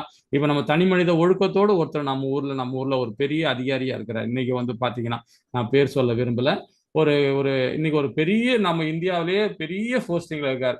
ஒரு தனி மனித ஒழுக்கத்தோடு வாழ்ந்து காட்டின்னு இருக்கார். தன்னுடைய தாய் இறந்து கூட போக முடியாம உடனே போயிட்டு அதை தன்னுடைய சத்திரிய வம்சத்தை அவர் அழகா ஃபாலோ பண்ணிட்டு இருக்காரு இல்லைங்களா? தாய் இறந்துருக்கிறாங்க, அதை பார்த்துட்டு 9:15 மணிக்கு திருப்பியும் வந்து கல்கட்டால போய் வேற ஒரு ட்ரெயினுக்காக பொதுமக்களுக்காக சேவை செய்யணும்னு அந்த மனப்பான்மை. அது மாதிரி தனி மனித ஒழுக்கம் இருக்கணும். தனி மனித ஒழுக்கம் இருந்தாதான் நாடு மேம்படும். இன்னைக்கு உலக நாடு இன்னைக்கு காலகட்டத்துல நம்முடைய அகண்ட பாரத தேச உலகமே பார்த்து வியத்து நிக்குது. காரணம் என்ன? ஒரு தனி மனிதன் எப்படி அழகா ஒரு அகண்ட பாரத தேசம் உருவாக்கி கொண்டு வராங்கன்றத நம்ம சனாத தர்மத்து மூலியமா அவர் கொண்டு வந்துட்டு இருக்காங்க இல்லைங்களா? அது போல நம்ம ஒரு தனி மனித ஒழுக்கத்தோட நம்ம வாழணும். அப்பதான் நம்ம யாரையும் குறை சொல்லணும் அவசியமே இல்லை. பிள்ளைகளை குறை சொல்லணும், மனைவியை சொல்லணும், கணவனை சொல்லணும், பக்கத்துல இருக்காரணும், அந்த அவசியமே இல்லை. நீங்க ஒழுங்கா இருக்கீங்களான்னு நம்ம அதை பார்க்கணும் இல்லைங்களா? அதான் இம்பார்ட்டன். அப்பதான் நம்மளுடைய சமுதாயம் நம்மளை பின்பற்றோம். ஒரு தலைவன் எப்படி இருக்கணும்ன்றத நம்ம சில பிரபுபாதா எடுத்துக்கலாம். பிரபுபாதா அவருடைய குரு என்ன சொன்னாரோ அது செவ்வனே செஞ்சு அவர் வாழ்ந்து காட்டினார். அவர் வயசுல எத்தனை வயசுல 65 வயசுல போய் 70 வயசுல போய் நாடு விட்டு நாடு போய் சனாத தர்மத்தை பகவத்கீதையும் ஸ்ரீமத் பாகவதத்தையும் பிரச்சாரம் பண்ண போனார். 25 நாடுகளை 25 முறை உலகத்தை சுத்தி வந்துட்டு எத்தனை கோவிலை கட்டினார், எத்தனை பேருக்கு 4500 மேல அவருடைய வாழ்நாள்ல தீட்சை கொடுத்திருக்கிறார். எத்தனை மகாபிரபுவை உருவாக்கிக்கிறார். இன்னைக்கும் பாத்தீங்கன்னா ரஷ்யானும் சரி, இன்னைக்கும் ஒரு ரஷ்யானும் உக்ரைனும் சண்டை போட்டுப்பாங்க. நல்லா புரிஞ்சுங்க, ரஷ்யனும் உக்ரைனும் இன்னமும் சண்டை போட்டுன்னு இருக்காங்க. அதே நீங்க அமெரிக்கால போய் பாருங்களேன், இஸ்கான் கோவில 2 பேருமே கட்டி பிடிச்சின்னு சேவை பண்ணிட்டு இருப்பாங்க. 2 பேருமே யுக்ரைன்காரன் இருப்பாங்க, ரஷ்யனும் இருப்பாங்க. எங்க அமெரிக்கா கோவில்ல, அமெரிக்கா இஸ்கான் கோவில் இருப்பாங்க. 2 பேருமே ரஷ்யனும் அவனு உக்ரைன்காரங்க. 2 பேருமே கட்டி பிடிச்சிங்கன்னா பகவான் கிட்ட செய்வான். எங்க அங்க ஒன்னாக்குது பாத்தீங்களா? பக்தியில ஒன்னாக்குது. பக்தி என்ன? சனாதனம். அதுதான் நம்மளுடைய தர்மம் இல்லைங்களா?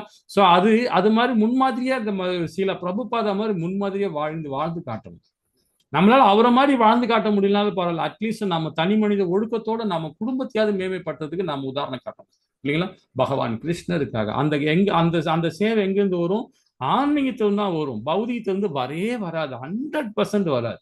200% அது பௌதிகத்திலிருந்து அது சான்ஸே கிடையாது. ஏதாவது விதத்துல பற்றாயிடுவாங்க. ஆனா பகவானுடைய நம்ம அவருடைய பக்தி மார்க்கத்துல நம்ம பண்ணும்போது பாத்தீங்கன்னா பற்றே இல்லாம தான் நம்ம எந்த ஒரு செயலும் நம்ம செஞ்சுட்டு இருப்போம். அவர்தான் பகவான் பக்தன்றார். பகவான் ரொம்ப அழகா 18வது தேதி சொல்லுவார், என்னுடைய மகாத்மாக்கள்ன்றார் பகவான். நம்மளெல்லாம் பகவான் பக்தர்களை பகவத் பக்தர்களை நான் என்னுடைய மகாத்மாக்கள் யார் சொல்லுவா? நம்ம பெத்த அப்பா அம்மா நம்மள சொல்ல மாட்டான், மகாத்மான்னு சொல்ல மாட்டான், பகவான் நம்மள சொல்றார். ஏன்னா அவர் தான் நமக்கு பிதா இல்லைங்களா? நாம் அனைவருமே யாருக்காக தலைவர்? யாருக்கோ தலைவர். நான் என்னை சேர்ந்தவர்கள் சரியான பாதையில் வழி நடத்துகிறேன்னா அதான் ரொம்ப இம்பார்ட்டன்ட். நம்ம குடும்பத்துல நாம பிள்ளையா அப்பாவை நம்ம பிள்ளைகளை எப்படி நம்ம பேணி காக்கணுன்றது நம்ம கடமை, நம்ம தர்மத்தோட நம்ம செயல்படுறோம். அந்த மாதிரி வாழ்ந்து காட்டணும். ஒரு ஆபீஸ் நிர்வாகம் பண்றோம் கூட சரி, அந்த நிர்வாகத்தை நாம கரெக்டான வழியில தர்மத்தின் வழியா நம்ம கொண்டு போகணும். அதர்ம வழியில கொண்டு போனோம் அதே மாதிரி அந்த ஸ்டாஃபுங்களும் அதே மாதிரி தான் கொண்டு போவாங்க இல்லைங்களா. நாம தனி மனித ஒழுக்கத்தோடு வாழும்போது நம்ம சமுதாய மேன்மை அடைன்றது ரொம்ப அழகா அந்த 21 நமக்கு சொல்லிக் கொடுக்குது. 20ல பகவான் ரொம்ப அழகா கொடுக்க அமைச்சார். இப்ப இதுல பாருங்க, பிதாவின் மகனே மூவுலகிலும் நான் செய்ய வேண்டிய கடமை எதுவுமே இல்லை. எனக்கு தேவையோ நான் அடைய வேண்டியது எதுவுமே இல்லை. இருந்தும் எனக்கு விதிக்கப்பட்ட கடமைகளை நான் ஈடுபட்டு உள்ளேன் என்றார் பகவான். ரொம்ப அழகா சொல்லப்படுறாரு இந்த ஸ்லோகத்துல. ஏன்னா அவர் பாத்தீங்கன்னா அந்த சராசரங்களை படைச்சிட்டார், பிரஜாபதிகளை படைச்சிட்டார், பெருமுனிகளை படைச்சிட்டார், நான் 14 மனுக்களை படைச்சாரு. அந்த சராசரங்களை படிச்சு எல்லாத்தையும் செஞ்சுட்டு அதை இருந்து எல்லாருடைய இதயத்துக்குள்ளும் எல்லா ஜீவராசி இதயத்துக்குள்ளும் தன்னுடைய கடமையை கரெக்டா சரிவர பண்ணி தான் இருக்கிறார். சாட்சி பறவையாக இருந்து அவர் கடமையை செய்கிறார். ஆனா நாம என்ன கடமை செய்யறோம் பாருங்க. அவருக்கு எந்த கடமையும் நாம போய் அவர் தொண்டாற்றணும்னு அவசியமே இல்லை. அவர் அதே சொல்றாரு, நீ எனக்காக செய்ய வேண்டாம், உனக்காக நீ செயல்பட, உன் உடலை தேர்ந்தெடுக்கிறதுக்கான காரியத்தை நீ பண்ணுன்ற, உன்னுடைய லோகத்துக்கு உன் சொந்த வீட்டுக்கு போறதுக்கான வழியை நீ தேடிக்கு வந்தான்னு சொல்றாரு பகவான் வேதங்கள் மூலியமா. நம்ம சொந்த வீடு எது? பகவானுடைய வைகுந்தம் தான். அவருடைய வாழற இடம் தான் நம்முடைய சொந்த இடம். அது அந்த இடத்துக்கு போன வழியை வேதங்கள் மூலியமா நம்ம கொடுத்துருக்காரு. அந்த வழியை நம்ம ஃபாலோ பண்ணணும். ஃபாலோ பண்ணாம இருக்கும்போது திரும்பவும் இந்த துக்காரித்தை நம்ம பிறவி எடுப்போம் இல்லைங்களா. அதை ரொம்ப அழகா சொல்றாரு. அவருடைய கடமையை அவர் சரிவர பண்றார். நம்ம கடமையை நாம சரிவர பண்ணணும் இல்லைங்களா. அழகா வேதங்கள் மூலியமா நமக்கு ரொம்ப அழகா வழிகாட்டியா இருக்கிறார். ஏனெனில் விதிக்கப்பட்ட கடமைகளை கவனத்துடன் செயலாற்ற நான் எப்பொழுதாவது தவறினால் மனிதரும் எல்லாம் நிச்சயமாக என் பாதையை பின்பற்றுவான்றார். தனி மனித ஒழுக்கத்தோடு ரொம்ப அழகா சொல்லிட்டு பாருங்க. நான் என்னுடைய கடமையை நான் சரிவர காற்று ஒழுங்கா கொடுத்துட்டு இருக்கேன், மழையை ஒழுங்கா பெய்ய வைக்கிறேன். அதாவது இயற்கை கரெக்டா என்னென்ன செய்யணுமோ அந்த செயல்பாடுக்கு நானே உதாரணமா இருந்து செயல்படுத்த பண்ணுகிறேன் அப்படின்றார் இல்லைங்களா. இல்லைன்னா மனித பிறவைகள் ஜீவராசிகள் நிறைய உற்பத்தி ஆகி அதர்மம் வரும்ன்றது ரொம்ப அழகா அது அடுத்த ஸ்லோகம் சொல்லி காட்டுவார். அவருக்கு விதிக்கப்பட்ட கடமைகள் இல்லை, அவருக்காக எதையும் செய்ய வேண்டிய ஆசை, அவருக்காக செய்ய வேண்டிய ஆசை எதுவுமே கிடையாது. அவருக்கு எந்த தேவையும் இல்லை, பகவானுக்கு எந்த தேவையுமே கிடையாது இல்லைங்களா. நம்ம அது மட்டும் நம்ம புரிஞ்சுக்கணும். அப்புறம் இதுல பொறுப்பான பகவான் கிருஷ்ணனும் சுதந்திரமானவர். பகவான் சுதந்திரமானவர். அவர் நாமளும் அப்படிதான், நாமளும் சுதந்திரம். ஏன்னா பகவானுடைய அம்சம் இல்லை நம்ம. ஆனா நம்ம கட்டுண்ட ஆத்மாக்கள், பகவானுக்கு கட்டுண்ட ஆத்மாக்கள் நம்ம எல்லாருமே. நம்ம அதை உணர மாட்டோம். ஆனா நம்ம இருக்கிற இடம் ஒரு சிறைச்சாலை தான். அதை நம்ம பின்னாடி ஒரு ஸ்லோகத்துல ரொம்ப நான் சொல்றேன். அது பகவான் விதிக்கப்பட்ட கடமைகளை கடைபிடிக்கிறார். வேற எங்கெல்லாம் அதர்மம் ஏற்படுதோ அப்பெல்லாம் பகவான் அவதாரம் எடுக்கிறார். ஏதாவது ஒரு ரூபத்துல அவதாரம் எடுத்து அந்த தர்மத்தை நிலைநாட்டுறார் இல்லைங்களா. அவர் கடமை அவர் சரிவர பண்றார். நாம எதுக்காக அதர்மம் வருது, நாம செய்யற செயல்னாலதான் அதர்மம் வருது நாம புரிஞ்சுக்கணும் இல்லைங்களா. அப்ப தனி மனித ஒழுக்கத்தோட வாழ ஆரம்பிச்சோன்னா அப்ப என்ன ஆகும், அந்த அதர்மத்துக்கு முற்றுப்புள்ளி நாம தான் வைக்க முடியும். திருப்பியும் பகவான் அவதாரம் கொடுக்க போறார். நமக்குள்ளே எதுக்கு நம்மள நல்வழிப்படுத்த பார்ப்பார் இல்லைங்களா. பகவான் கிருஷ்ணர் முன்மாதிரியாக இருந்து வழி நடத்துகிறார். அதை நாம கரெக்டா ஃபாலோ பண்ணணும் இல்லைங்களா. பகவான் பூர்ணமானவர், நாம பூர்ணமற்றவர்கள். நாம ஜீவாத்மாக்கள், எல்லா ஜீவாத்மாக்களுமே பூர்ணமற்றவர்கள். ஆனா பகவான் பூர்ணம். அதனால் பகவானுக்கு கடமைகள் இல்லை, நமக்கு விதிக்கப்பட்ட கடமைகள் உள்ளது அப்படின்னு படிச்சு தெரிஞ்சுக்கலாம். நான் விதிக்கப்பட்ட கடமைகளை செய்யாவிடில் இந்த உலகம் எல்லாம் சீரழிந்து விடும், தேவையற்ற ஜனங்கள் தோன்றுவதற்கு காரணமாகிவிடுவேன். அதன் மூலம் எல்லா உயிர்வாடியும் அமைதியும் அழிந்தவனாகி விடுவேன் அப்படின்றார். அதாவது மகாபாரதம் எதுக்காக தோன்றப்பட்டது, நிறைய அதாவது பூமி தாயாரும் சரி, பிரம்மா, தேவர்கள், எல்லா தேவர்களுமே பகவான்கிட்ட போய் ஆத்ம நிவேதனம் கேட்கறாங்க. கேட்டு எனக்கு இந்த மாதிரி அதர்மம் அதிகமாகி போச்சு, தாய் மகளை கொல்றான், மகன் தாயை கொல்றான், இந்த மாதிரி மாறி மாறி நடக்குது இந்த லோகத்துல, ரொம்ப அதர்மம் ஆகி போச்சுன்னா பகவான் கண்டிப்பா அவதாரங்கள் மகாபாரதத்துல, அதாவது திராதயுகத்துல பகவான் அவதாரம் எடுத்து கிட்டத்தட்ட அந்த மகாபாரத போர்ல அவ்வளவு பேர், கோடிக்கணக்கான பேர் இறக்குறாங்க. பாவகரமான செயல் செஞ்சவங்க எல்லாருமே இறக்கப்படுறாங்கன்றத நாம கீதை மூலியமா மகாபாரதம் மூலியமா தெரிஞ்சுக்கிட்டோம் இல்லைங்களா. அதனால உயிர்வாழிகள் எல்லாருமே அழிக்கப்படுவார்கள், அதர்மவாதிகள். அதுக்கும் நானும் என்னுடைய கடமையை நான் சரிவர செய்வேன் அப்படின்றத அவர் முன்மாதிரியா இருந்து காட்டுறார் இல்லைங்களா. ஏன் வழி நடத்துகிறார், மற்றவர்களுக்கு காரணம் காண்பிப்பதற்காக அல்ல, பொது சமுதாயத்தில் அமைதியை காப்பதற்காக, தர்மத்தை நிலைநாட்ட தான் பகவான் இருக்கிறார், அடுத்தவங்களுக்காக கிடையாது. நம்முடைய பகவானுடைய பக்தனுக்கு எப்படி பிரகலாத மகாராஜா எப்படி ஒரு பக்தனை எப்படி துன்புறுத்தார், அவர் தந்தையார் இருந்து இரணிகசிபு எப்படிலாம் தொல்லை கொடுக்குறாங்க, பாம்பை வச்சு கடிக்க வைக்கிறாங்க, யானையை வச்சு கொல்ல வைக்கிறாங்க, மலையில இருந்து ஊட்டி விடுறாங்க, நெருப்பு தூக்கி போடுறாங்க, அது எல்லாமே பொறுத்து இருந்து பக்தன் பகவானுடைய நாமத்தை வாசுதேவ மந்திரத்தை ரொம்ப ரொம்ப அழகா சொல்லிக்கிட்டே இருக்கிறார். சொன்ன உடனே பகவான் என்ன நரசிம்ம அவதாரம் எடுத்து அவனை அழிக்கிறார், இரண்யகசிபு அழிக்கிறார். அது மாதிரி பகவானுடைய பக்தனை எப்பவுமே எந்த ரூபத்துல வந்து பகவான் காட்சி கொடுத்து அவங்கள புனிதப்படுத்துவார். அதுக்காக தான் அவருடைய கடமையை அவர் சரிவர பண்றாரு நம்ம புரிஞ்சுக்கலாம். எடுத்துங்க. நகல், அதாவது பகவானை மாதிரி நம்ம நகல் பண்ணவே கூடாது. நாம எல்லாமே வந்து பகவானுடைய அம்சம் தான் நாமளே தவிர, ஆனா அவர் மாதிரி நம்ம கிடையாதுன்றதை நம்ம புரிஞ்சுக்கணும். எல்லாமே நம்ம இந்த பகவத்கீதை அதான் உணர்த்துது. நாம எல்லாமே பகவானுடைய அம்சம், பகவானுடைய நிழல், பிம்பம். நாம எல்லாருமே இது 15 அத்தியாயத்துல ரொம்ப அழகா அந்த ஆலமரத்தை சுட்டிட்டு பகவான் காட்டுவார். நம்ம எல்லாமே அவருடைய நிழல் தான் நம்மளை தவிர, ஆனா நாம வந்து நிஜம் கிடையாது. அதை புரிஞ்சுக்கணும்.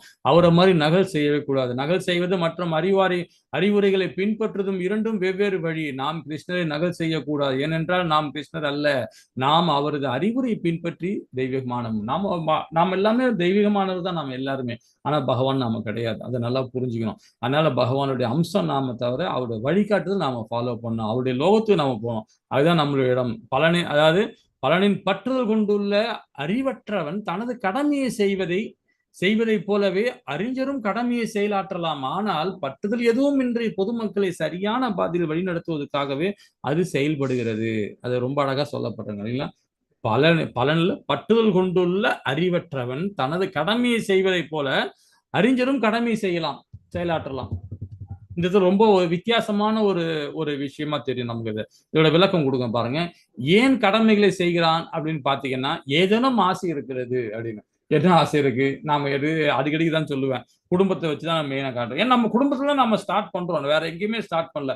எங்கிருந்து புள்ளி ஸ்டார்ட் ஆகும்? நம்ம குடும்பத்துல தான் புள்ளியே ஸ்டார்ட் ஆகும் இல்லைங்களா? அங்கதானே நம்ம உயிர் பிறக்கிறோம், அங்கதானே பிறந்து நம்ம குடும்பம் மூலியமா தானே வெளியே வரோம். அப்ப அந்த குடும்பத்துல இருந்து ஆரம்பிப்போம். அப்போ ஒரு தாய் தந்தையர் வந்து தன்னுடைய பிள்ளை எதுக்கு வளர்க்குறான்? தன்னுடைய கடமைக்காக வளர்க்குறான். அவன் ஒரு 50 வயசாச்சா நமக்கு உடல் ப்ராப்ளம் வருது, நோய் வருது, இதெல்லாம் வந்து நம்ம பிள்ளை தான் நம்மளை காப்பாற்றுவான்றது எதிர்பார்ப்போடு தான் நம்ம பிள்ளைகள், அது நம்ம கடமையில வந்துடும். ஆனா அதே தர்மத்தை பின்பற்றவன் அது அவன் செய்ய மாட்டான். ஏன்னா தன்னுடைய பிள்ளைகளை சரிவர வளர்த்து, நம்ம டோர் க்ளோஸ் பண்ணிட்டு போயிடுங்க. கடமை கரெக்டா அவன் செஞ்சுட்டு எதிர்பார்ப்பு இருக்கா, தன்னோட பிள்ளையோட கடைசி காலகட்டத்துல அவன் என்னை காப்பாத்துவான்னு அந்த எதிர்பார்ப்பே இல்லாம அவங்க தர்மத்தை மட்டும் செய்வாங்க. கடமையை செய்யறவன் வந்து எதிர்பார்ப்போடு செய்வான். இதுதான் டிஃபரெண்ட். இது ஏதோனும் ஆசை இருக்கிறதா? கண்டிப்பா இருக்கும். கடமையில செய்யும்போது ஆசை இருக்கும் இல்லைங்களா? அப்போ நாம எந்த ஆசையுமே பிள்ளைகள் கூட எதிர்பார்ப்பாம நம்மளுடைய தர்மத்தை நம்ம செஞ்சோம்னா பகவான் கிருஷ்ணன் நம்ம கூடவே வந்து நம்மளை வழி நடத்துவார். அதுதான் நம்மள ஆசை. கிருஷ்ணரை திருப்திப்படுத்த மட்டுமே தான் நாம இருக்கணும். குழந்தைகள் வளர்க்கறது கூட பகவான் கிருஷ்ணரை திருப்திப்படுத்தணும். என்ன படுத்தணும்? நம்முடைய பிள்ளைகளை அழகான ஒரு கான்வென்ட்ல சேர்க்கிறோம், நல்ல ஒரு உயர்கல்வி கொடுக்கணும் ஆசைப்படுறோம். அதே உயர்கல்வி வேதங்கள் மூலியமாகவும் இருக்கு. பிள்ளைகளுக்கு வேதத்தை படிக்க வைங்க. ஒரு கான்வென்ட்ல சேர்க்கறது பெரிய விஷயம் இல்லை, சேர்த்துருவீங்க. ஆனா ஒரு வேதத்தை படிக்க வைக்கிறது ரொம்ப ரொம்ப அடுத்த தலைமுறை நீங்க உருவாக்குறீங்க. ஒரு வாழ்ந்து காட்டுறீங்க. எப்படி வாழ்ந்து காட்டுறீங்க? தனி மனிதோட வாழ்ந்து காட்டுறீங்க. ஒரு பிள்ளைகளுக்கு வேதத்தை சொல்லிக் கொடுங்க. இப்ப இனிமேல்ட்டு எப்படி போயிட்டே விட்டுடுங்க. இனி வர ஜெனரேஷனாவது கண்டிப்பா வேதத்தை உணர வைங்க. அட்லீஸ்ட் 1 மணி நேரம் கிளாஸ், எங்க பார்த்தாலும் வேத பாடசாலை இருக்கு. அந்த குழந்தைகளை கொண்டு போய் பேர பிள்ளைகளையோ கொண்டு போய் சேருங்க. ஒரு மணி நேரம் ஞாயிற்றுக்கிழமை ஒரு நாள் படிக்க வைங்க. வேதம்னா என்ன, நம்முடைய கலாச்சாரம்னா என்ன, நம்மளுடைய கீதைனா என்னன்னு சொல்லி கொடுங்க. சொல்லி கொடுத்தனா அந்த பிள்ளை டாக்டராவோ ஒரு இன்ஜினியராவோ ஒரு கலெக்டராவோ பண்ணும்போது அவன் தேவைக்கு அவன் செய்ய மாட்டான், சமுதாயத்தை மேன்மையடைறதுக்காக அவன் செய்வான், பகவானுக்காக செய்வான். அப்போ அந்த குடும்பம் எப்படி, அந்த சமுதாயம் எப்படி மேன்மை அடையும் இல்லைங்களா? அதுதான் பகவான் கிருஷ்ணருடைய திருப்திப்படுத்த முடியும். அந்த திருப்தி தான் கேட்கிறார் பகவான். அதனால குறைஞ்சபட்சம் அந்த செயலாவது நீங்க நம்ம செய்யணும் இல்லைங்களா? அதுதான். அதாவது இங்க பாருங்க, உட்பார்வை. பகவான் கிருஷ்ணர் பௌதிக செயல்களை பற்று கொண்டவனாக போலவே செயல்படுவதாக தோன்றலாம். ஏன்னா பகவான் என்ன பண்றாரு பாத்தீங்கன்னா, அந்த பௌதிக செயலை பற்று கொண்டவர் தான் நமக்கு எல்லாருக்கும் தெரியும். எதுக்காக வந்து லோகத்தை அழிக்கணும், அவரு எதுக்காக வந்து இங்க பிறவி எடுக்கணும், ஏன் இங்க ஜிக்ஜாகா பண்ணணும் அப்படின்னு நான் பார்த்தீங்கன்னா எல்லாமே பௌதிகமா தெரியும். ஆனால் அவர்களை இருவருமே தங்கள் விருப்பங்களை அடிப்படையில் வேறுபடுத்தப்படுகிறார் அப்படின்னு. நீ சம்பாரி. இப்ப எதுக்காக சம்பாதிக்கணும், எதுக்காக வேலை பார்க்கறோம், எதுக்காக வேலை பார்க்கணும்? நம்ம குடும்பத்தை மேன்மை அடையணும், சமுதாயத்துல மேன்மை அடையணும், வாழ்ந்து காட்டி நம்ம என்ன பண்ணணும். அது பௌதிகமான செயல் தான். ஒரு இடத்துல வேலை செய்யும் போது எதிர்பார்த்தா வேலை செய்யறோம். ஒரு வேலை செய்யும்போது நமக்கு பணம் கொடுக்குறாங்க, சம்பளம் கொடுக்குறாங்க. அந்த சம்பளம் எதுக்காக? நம்மளுடைய வாழ்வாதாரம், நம்ம பிள்ளைகளை மேன்மைப்படுத்த சம்பாதிக்கும். அது பௌதிகமா இருக்கலாம். அது நம்ம கடமையா செய்யும் போது பார்த்தீங்கன்னா அது பௌதிகமே கிடையாதுன்னு தான் சொல்றேன். ஏன்னா வந்து பார்த்தீங்கன்னா அதுல நம்ம லிமிட்டட் தான் நம்ம எடுக்க போறோம். அதிகமா ஆசைப்பட போறது இல்லை. நம்ம வாழ்வாதாரத்துக்கு என்ன தேவையோ அது மாத்திரம் நம்ம சம்பாதிக்கவே தவிர எக்ஸ்ட்ரா சம்பாதிக்கல, யாருக்கிட்டையும் கொள்ளடிக்கல, யாரையும் நாம தப்பு ஜிக்ஜகா பண்ணாம நாம உழைக்கிறோம். நமக்கு உள்ள வருமானம் வச்சு அந்த வருமானத்தை எப்படி நாம சிக்கனமா இருந்து பகவானுக்கு எப்படி பக்தி கொடுக்க முடியும் சொல்றேன்னா அதுதான் தன்னுடைய தர்மமா செயல்படுவான் இல்லைங்களா. ஆனா மத்தவங்களுக்கு பாத்தீங்கன்னா வேற மாதிரி. இந்த படத்தை பாருங்களேன். ஒரு மாதாஜி என்ன பண்றாங்க, ஒரு ஹோட்டல்ல போய் வேலை பார்க்கறாங்க. அவங்க என்ன பண்றாங்க, பணத்துக்காக உணவு சம்பாதிக்கிறாங்க, உணவு தயாரிக்கிறாங்க. இன்னொரு மாதாஜி பாருங்க, அதாவது கோவில்ல உணவு சம்பாதிக்கிறாங்க. இது எதுக்காக? பகவானுக்கு அர்ப்பணம் பண்றாங்க. பகவானுடைய பக்தர்களுக்கு அவங்க அர்ப்பணம் பண்ணாங்க. இதுல ஏதாவது வருமானம் வருமா? ஒரு வருமானம் கிடையாது. அவங்களுடைய புண்ணியம் தான் அவங்களுக்கு கிடைக்கும், அவங்களுடைய பாவங்கள் போகும் இல்லைங்களா. இந்த ரெண்டுமே டிஃப்ரெண்ட் தான். ஆனா 2 பேருமே ஒரே செயல் தான் செய்யறாங்க, 2 பேருமே சமைக்கிறாங்க. ஆனா இவங்க பக்தி மார்க்கம் செய்யறாங்க, இவங்க லாபத்துக்கு செய்யறாங்க இல்லைங்களா. இதுதான் நம்மளுடைய வாழ்வியலுக்கு உதாரணமா சொல்லப்படுது. அந்த அந்த செய்யற செயலை நாம தர்மமா செய்யணும். பௌதிகத்துல செஞ்சாலும், நம்ம பணம் சம்பாதிச்சாலும் சரி, அதை சமுதாய தர்மத்துக்காக நம்ம செய்யணும். தர்மம்ன்றது நம்ம பாத்தீங்கன்னா எதிர்பார்ப்பு இல்லாம அதை செய்யறதுதான் தர்மமா சொல்லப்படுது இல்லைங்களா. அந்த மாதிரி நம்ம செயல்பாடு இருக்கணும் அப்படின்னு சொல்ல. நாம் எதற்காக ஆசைப்படுகிறோமோ அது நம்ம இலக்கை நிர்ணயிக்கிறது. அது ரொம்ப ரொம்ப புரிஞ்சுக்கணும். நம்ம எதுக்காக பணத்தை ஓடி ஓடி உழைக்கிறோம், எதுக்காக ஓடுறோம்? சுகத்துக்காக ஓடுறோம். அந்த சுகம் கிடைக்குமா? கண்டிப்பா கிடைக்காது. கண்டிப்பா 100% கிடைக்காது. இது ஒண்ணும் இல்ல, நல்லா சம்பாரிச்சிட்டப்பா, வீடு வாசல்லாம் சேர்த்து வச்சிட்டேன்ப்பா, என் குழந்தைக்கு 4 வீடு இருக்குதுப்பா, ஒரே பையன் தான், 4 வீடு வச்சிட்டேன், 4 பங்களா வச்சிட்டேன், 4 காரை வச்சுட்டேன், எந்த பிரச்சனையும் நான் பாட்டு நிம்மதியா இருக்கேன். நிம்மதியா எங்க இருக்கிற? நோய் வாயோடு பட்டம் கிடப்பேன். நோய்வாய் தான். ஏன்னா இறக்கும் தருவாங்க. நோய்வாய் இல்லாம எவன் ஒருவன் இறப்பான்? யாருமே கிடையாது.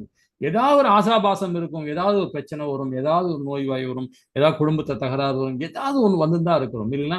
யாருமே இது கிடையாது, பூர்ணம் கிடையாது. நம்ம யாருமே பூர்ணம் கிடையாது. இந்த மனித உடல் பூர்ணமற்ற உடல் இது, அது நல்லா புரிஞ்சுக்கணும். அதனால இறக்குற வரைக்கும் நமக்கு பிரச்சனைகள் இருந்தா சுகமே நமக்கு கிடைக்காது. சுகம் கிடைச்சாலும் அது அடுத்த நேரம் நம்ம துக்கத்தை தான் கொடுக்கும். அதனால நம்ம என்ன பண்ணோம், பகவானுடைய நாமத்தை சொல்லிட்டே இருந்தோம்னா கண்டிப்பா நமக்கு வாழ்நாள் முழுக்க நமக்கு அந்த சுகம் கிடைச்சிக்கிட்டே இருக்கும் இல்லைங்களா. அதே மாதிரி 26ல பாருங்க, விதிக்கப்பட்ட கடமைகளில் பலன்களில் பற்று கொண்டுள்ள அறிவற்றவர்கள் மனதை அறிஞர்கள் குழப்பக்கூடாது. ரொம்ப இம்பார்ட்டன்ட் விஷயம். ஒரு மாதாஜி கூட அன்னைக்கு சொன்னாங்க, அந்த மாதாஜி தவறா எடுத்துக்கோனா மாதாஜி, திரும்ப திரும்ப சொல்றேன்னு நினைக்காதீங்க. இந்த ஸ்லோகம் உங்களுக்காக சொன்னது, உங்களை மாதிரி உள்ள மக்களுக்காக சொல்லப்பட்டது, பக்தர்களுக்காக சொல்லப்பட்டது. இதுல என்ன பார்த்தீங்கன்னா, நம்ம வீட்டுல நாம ஒண்ணும் இல்லை, நான் நிறைய இஸ்கான் கோவில நான் 3rd லெவல் பண்றேன், 4th லெவல் பண்றேன், நான் பக்தி வைபவ் பண்றேன் அப்படிலாம் சொல்லுவாங்க. ஆனா குடும்பத்துல பாத்தீங்கன்னா, வீட்டுல இருக்கிற கணவரோ பிள்ளைகளோ நமக்கு நம்ம பக்தி எடுக்க மாட்டாங்க. ஆனா இவங்க என்ன பண்ணுவாங்க, பலி கட்டாயமா போய் ஊட்டுவாங்க. ஏய், நீ இதை படி, இதை பகவத்கீதை படி, ஹரே கிருஷ்ண மகாமந்திர சொல்லு, நீ கிருஷ்ணா கிருஷ்ணான்னு சொல்லு அப்படின்னு ஊக்கப்படுத்துவாங்க. அவளை போய் இது பண்ணுவாங்க. அது என்னைக்குமே செய்யக்கூடாதுன்னு தான் இந்த ஸ்லோகம் சொல்லுது. என்ன சொல்றா பாருங்க, விதிக்கப்பட்ட கடமைகளின் பலன்களை பற்று கொண்டுள்ள அறிவற்றவர்களின் மனதை, யாரு? நம்ம வீட்டுல கணவரா இருக்கலாம், பிள்ளையா இருக்கலாம், மனைவியா இருக்கலாம், அவங்க பகவானோட விதிக்கப்பட்ட கடமையை சரியா ஃபாலோ பண்ணாலும் பரவாயில்லை, அதாவது நம்முடைய பகவானே வேதங்களை ஃபாலோ பண்ண முடியலாம் பரவாயில்லை, அவங்க மனதை அறிஞர்கள் குழப்பக்கூடாது. நம்மள மாதிரி பக்தர்கள் அவங்கள குழப்பவே கூடாது. செயலில் இருந்து விலகுவதற்கு ஊக்குவிக்கவும் கூடாது. நம்ம செயல்ல இருந்து இந்த மாதிரி பண்ணுங்கன்னு ஊக்குவிக்க கூடாது. மாறாக பக்தி உணர்வோடு செயல்படுவதன் மூலம் அவங்களாவே பக்தி வரணும். அதுதான் பூர்ணம். நாம ஒருத்தனை போய் கோயிலுக்கு வா, இதை சாப்பிடு, இதை செய்யி, இதை பண்ணுன்னு சொன்னா பண்ண மாட்டான். இதை பண்ணவே மாட்டாங்க. அவங்களாவே உணர்ந்து, அவங்களாவே பகவானை உணர்ந்து அவங்க செயல்பட ஆரம்பிச்சாங்கன்னா அவன் தான் ஒரு மகானாக முடியும். யாராவது இதை செய்ய அதை செய்யன்னு சொல்லிட்டு வற்புறுத்தி அவனை பண்ணாங்கன்னா கண்டிப்பா அவன் பக்தனாவே ஆக மாட்டான். எதிர்மறையாதான் சொல்றாரு இந்த ஸ்லோகத்துல. மாறாக பக்தி உணர்வோடு செயல்படுவதன் மூலம் எல்லாவித செயலிலும் பகவான் கிருஷ்ணனுடைய படிப்படியா முன்னேற்றம்னா அவர்களை ஈடுபடுத்த வேண்டும்ன்றார் பகவான். யாரையுமே நம்ம வீட்டுல உள்ளவங்களை யாரையுமே தொல்லை கொடுக்காதீங்க, எதுவும் பண்ணாதீங்க. நீங்க பாட்டு உங்களுடைய தர்மம் என்ன, பகவானுக்கு பக்தி கொடுக்கணும், குடும்பத்தையும் மேன்மைப்படுத்துறதுக்கு நாமும் நம்மளால முடிஞ்ச செயலை நாம செஞ்சுக்கிட்டே இருக்கணும். அவ்வளவுதான் செய்யணும். யாரையும் வற்புறுத்தவே கூடாது. இங்க வா அங்க வான்னு வற்புறுத்தாது. அவங்களா வருவாங்க, அவங்களா தெரியும் அவங்களுக்கு. அது பகவான் அவங்களுக்குள்ள இருக்கிறார், பரமாத்மா அவங்களுக்குள்ளேயும் இருக்கிறார். அவங்களை எங்க கொண்டு வரணும், எப்படி கொண்டு வரணும் பகவானுக்கு தெரியும். உங்க கடமை என்ன? நாம இந்த உடல் கிடைச்சிருக்க, அற்புதமான உடல் கிடைச்சி, அற்புதமான கணவர் கிடைச்சிருக்கார், அற்புதமான மனைவி கிடைச்சிருக்காங்க, பிள்ளைகள் கிடைச்சிருக்காங்க, சமுதாயம் கிடைச்சிருக்கு. அதுல திருப்தி விட்டு நீங்க வாழ்க்கையை கொண்டு போகணும் இல்லைங்களா. பகவான் உணர்வோடு நீங்க செயல்படணும். அறிஞர்கள் அறியாமை உள்ளவர்களை எப்படி நடத்துகிறார் பாத்தீங்கன்னா, அவர்களை தொடர்ந்து செயல்படவும் படலாம், அவர்களை கிருஷ்ணனுடைய செயல்களில் ஈடுபடுத்த வேண்டும் அப்படின்றார். எப்படி ஈடுபடுத்த வேண்டும் இல்லைங்களா? பகவானுக்கு பிரசாதம் பண்ணி கொடுக்கலாம். வீட்டுல நம்ம உணவு பண்றோம். அந்த உணவை வந்து அவங்க இப்போ ஒரு மனைவியா இருக்கிறாங்க, கணவர் வந்து சரியா வரல, பக்தி கொடுக்கலன்னு நினைப்புனா அவர் வற்புறுத்த வேண்டாம். நீங்க பகவான் நினைச்சுக்கிட்டு அழகா உணவு சமைச்சு பகவானுக்கு ஆஃபர் பண்ணி அதை பிரசாதமா தன்னுடைய கணவருக்கு தன்னுடைய பிள்ளைகளுக்கு கொடுத்தீங்கன்னா கண்டிப்பா அந்த உணவை உட்கொள்ள உட்கொள்ள உட்கொள்ள நீங்க ஹரே கிருஷ்ணா மகாமந்திரம் ஜபிக்க ஜபிக்க ஜபிக்க அந்த காதுல அவனுக்கு கேட்கும் போது அந்த பிரசாதத்தை உண்ணும் போது ஆட்டோமேட்டிக்கா அவங்க வந்துருவாங்க. நீங்க கூப்பிடணும் அவசியமே இல்லை, ஆட்டோமேட்டிக்கா ஓடி வந்துருவாங்க. ஆனா அதே எப்படி வருவாங்க, படிப்படியே தான் வருவாங்க. எடுத்த உடனே யாரும் வர மாட்டாங்க. அதை நல்லா புரிஞ்சுக்கணும். அதான் 27 ரொம்ப அழகா சொல்றாரு. அகங்காரத்தினால் பாதிக்கப்பட்ட மயங்கிய ஆத்மா பௌதிக இயற்கையோட முக்குணங்களால் நடைபெறும் செயலுக்கு தன்னையே கர்த்தா என்றும் எண்ணிக்கொள்கிறான். இந்த இடத்துல வேற மாதிரி கொண்டு வர்றாரு பாருங்க, ரொம்ப அற்புதம் கொண்டு வர்றாரு. அதாவது இந்த பௌதிகமான முக்குணங்கள், அதாவது இந்த படத்துல பாக்குறீங்களா 3 விதமான மாயா, அதாவது சத்துவகுணம், ரசோகுணம், தமோகுணம், நல்லவன் கெட்டவன் கேடு கெட்டவன். இந்த 3 குணத்தையிலும் உள்ளவன் யாரு, நமக்குள்ளதான். நாம நல்லவனாக இருக்கிறோம், கெட்டவங்களா இருக்கும், கேடு கட்டவங்களாகவும் நாம தான் இருக்கும். இந்த 3மே நமக்குள்ளதான் இருக்கு. நம்ம செயலால நம்ம எண்ணத்தால நாம அதை வீழ்த்தி செய்யறோம் இல்லைங்களா? அது எங்க வரும், அகங்காரத்துல வரும். பொய் அகங்காரத்திலையும் மனதாலையும் புத்தியாலையும் உடலாலையும் நம்ம உணர்வாலையும் உணர்ச்சியாலும் நாம வந்து பாதிக்கப்படுறோம். அந்த உணர்வு உணர்ச்சி உடல் மனம் புத்தி இது எல்லாமே பகவான் அருளோட நாம செயல்படும் போது பாத்தீங்கன்னா அந்த 8 விதமான மூலக்கூறுல இருந்து நம்ம விலகி இருக்கும் போது மாயா நம்ம கிட்டே வரமாட்டான். இல்ல நம்மள பொம்மலாட்டம் மாதிரி தான் வச்சு கயிறு வச்சு ஆட்டிக்கிட்டே இருப்போம். அதுக்கு நாம என்ன பண்றது தெரியுங்களா, நம்ம ஒருத்தனை அடிக்கணும்னு நினைக்க அடிக்க மாட்டோம், அடிக்கல அவர் திட்டல அடிக்கல ஒன்றும் செய்யல.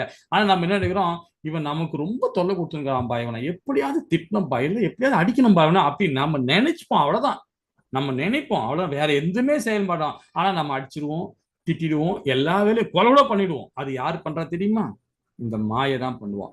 அது அப்போ நம்ம எங்கிருந்து ஸ்டார்ட் பண்றோம், நம்முடைய மைண்ட்ல உள்ள எண்ணங்களை, அந்த எண்ணத்தை நாம போக்கணும்னா ஹரிபக்தி தான்.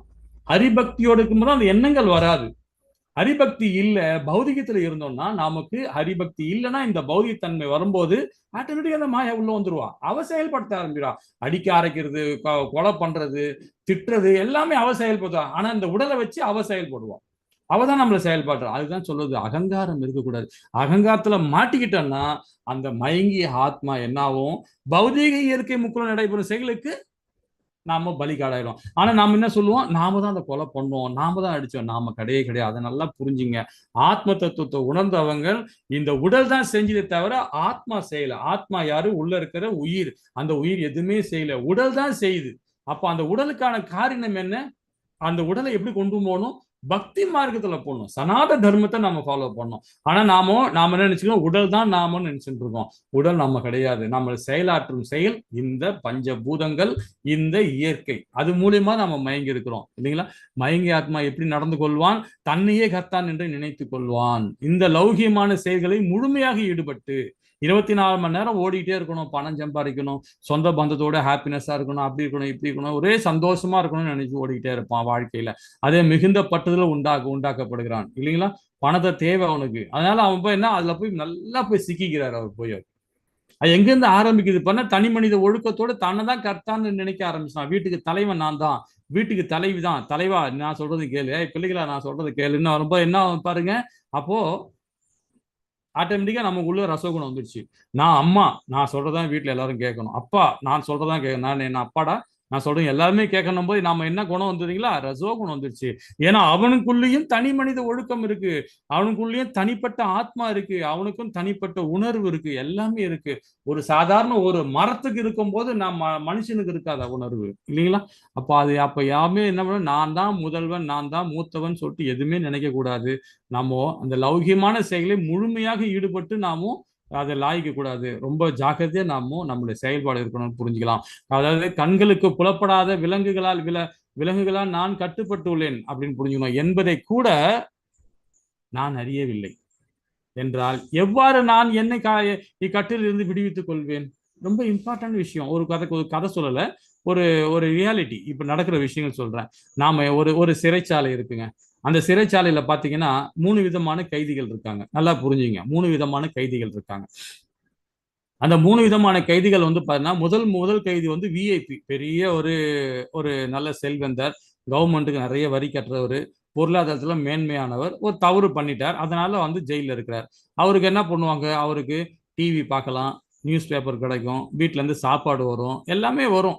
பெட் கொடுப்பாங்க, ஃபேன் கொடுப்பாங்க, எல்லாமே இருக்கும். அவரு வீட்டுல வெளியிலோட சிறைச்சாலையில அவரு உள்ள இருந்துட்டு அவரு எல்லாம் சாப்பிட்டுட்டு இருப்பார். அவர் விஐபி கேட்டகரியில் இருக்கிற அந்த கைதி. இன்னொரு கைதி ஒருத்தர் இருக்கிறார், அது நடுத்தர கைதி. அவரு என்ன பண்ணுவாருன்னா, அவரு ஒரு ஏதோ தப்பு பண்ணிட்டாரு, உள்ள வந்திருக்கிறார். அவருக்கு சாப்பாடு வீட்டுல இருந்து வராது, இங்க இருக்கும். ஆனா பெட் கொடுத்துருப்பாங்க, ஒரு ஃபேன் கொடுப்பாங்க, டிவி எல்லாம் இருக்காது. அவருக்குள்ளதெல்லாம் பாதி இருக்கும் இவருக்கு. இன்னொரு கைதி இருப்பார், அவருக்கு எதுவுமே கிடைக்காது, பெட்டு கிடைக்காது, உணவு சாப்பிட்ற உணவு கிடைக்காது. உணவுகள்னா அவரே செஞ்சு அவரே சாப்பிட்டுக்கணும். அதே ஒரே ரூம்ல டாய்லெட் இருக்கும், எல்லாமே அதுலயே இருக்கும். அவர் காற்றோட்டம் இல்லாம ரொம்ப கஷ்டப்பட்டுன்னு கிடப்பார், அவருக்கு இருப்பார். ஆனா 3 பேருமே எங்க இருக்காங்க பாத்தீங்கன்னா சிறைச்சாலையில் தான் இருக்கிறான். அதை நல்லா புரிஞ்சுக்கணும். வசதி படைச்சவனும் இங்கதான் இருக்கிறான், நடுத்தரமும் இங்கதான் இருக்கிறான், ஏழையும் இந்த லோகத்துல தான் இருக்கிறான். அப்ப நாமெல்லாம் எங்க இருக்கிறோம்? ஒரு சிறைச்சாலைக்குள்ளதான் நாம எல்லாருமே இருக்கோம். அதை நல்லா புரிஞ்சுக்கணும். நம்ம எல்லாம் எங்க இருக்கோம் பாத்தீங்கன்னா இந்த பௌதிகமான இந்த சிறைச்சாலையில் நம்ம இருக்கிறோம். இதுல இருந்து நாம வெளியே வரணும்னா பகவானுடைய பக்தி தான். ஆனா நாம அந்த கட்டுல போய் மாட்டி கிடக்கிறோம். நம்ம தெரியாம நம்ம இருக்குது ஜெயிலுன்னு யாருக்கும் தெரியல. இந்த லோகம் இந்த உலகம் நினைச்சிருக்கிறோம். இது எல்லாமே நம்ம ஜெயில் கைதிகள் தான். எப்படி ஒரு சிறைச்சாலையில் எப்படி ஒரு கைதி இருக்கிறானோ அது போல்தான் நமக்கு இருக்கு. உணவு கிடைக்குது, எல்லாமே கிடைக்கும், எல்லா விதமான செயலும் கிடைக்குது. ஆனா நம்ம அதுல இருந்து மீண்டு வரணும்னா ஹரிபக்தி தான். ஹரிபக்தி தான் நமக்கு அதுல மீண்டு கொடுக்கும், இல்லைங்களா? நாம அனைவருமே இயற்கையின் கட்டுப்பட்டு உள்ளோம். இயற்கைன்னு சொல்லும் போது இந்த பந்தப்பட்ட, அதாவது இந்த முக்குணங்கள், அதாவது சத்துவகுணம், ரசோகுணம், தமோகுணம், தமஸ், இந்த 3 குணத்துல நாம கட்டுண்டு இருக்கோம், சிக்கி கிடக்கிறோம். அப்படின்னு நாம எல்லாருமே நமக்குள்ள நல்லவனும் இருக்கான், கெட்டவனும் இருக்கான், கேடு கட்டவனும் நமக்குள்ளதான் இருக்கிறான். நம்ம செயல் மூலியமாகவும், நம்ம எண்ணங்கள் மூலியமாகவும், உடல் மூலியமாகவும், உணர்ச்சிகள் மூலியமாகவும் நம்ம அது பிரதிபலிக்குது. நம்ம அதுல இருந்து ரொம்ப ரொம்ப ரொம்ப நம்ம யதார்த்தமா இருந்து நம்ம வாழ்க்கை கொண்டு போகணும், இல்லைங்களா? இந்த பதம் பாருங்க, பலம் பொருந்திய புயங்களுடையவனே பக்தியில் செயல்படுவதின் மற்றும் பலனை, அதாவது பலனை நோக்கி செயல்படுவதால் இவற்றை வேறுபாட்டை நன்கு அறிந்திருப்பதால் பூர்ண உண்மையான ஞானமுடையவன் புலன்களையும் புலன்கிளர்ச்சிகளையும் தன்னை ஈடுபடுத்திக் கொள்வதில்லை. இங்க இந்த ஸ்லோகம் ரொம்ப இம்பார்ட்டன்ட் ஸ்லோகம். எல்லா ஸ்லோகமும் இம்பார்ட்டன்ட் தான். இதுல ஒன்னொன்னு ஒரு ஸ்லோகம் நம்மளை மேன்மைப்படுத்தி பாருங்க. என்ன சொல்றாரு பாருங்க, பக்தியில் செயல்படுவதால் மற்றும் பலநோக்கு, அதாவது பலநோக்கு செயல்படுவதால் இவற்றின் வேறுபாட்டை நன்கு அறிந்திருப்பதால். நம்ம பக்தி இருக்கிறோம். இப்ப நான் நான் உதாரணம் சொல்றேன். நான்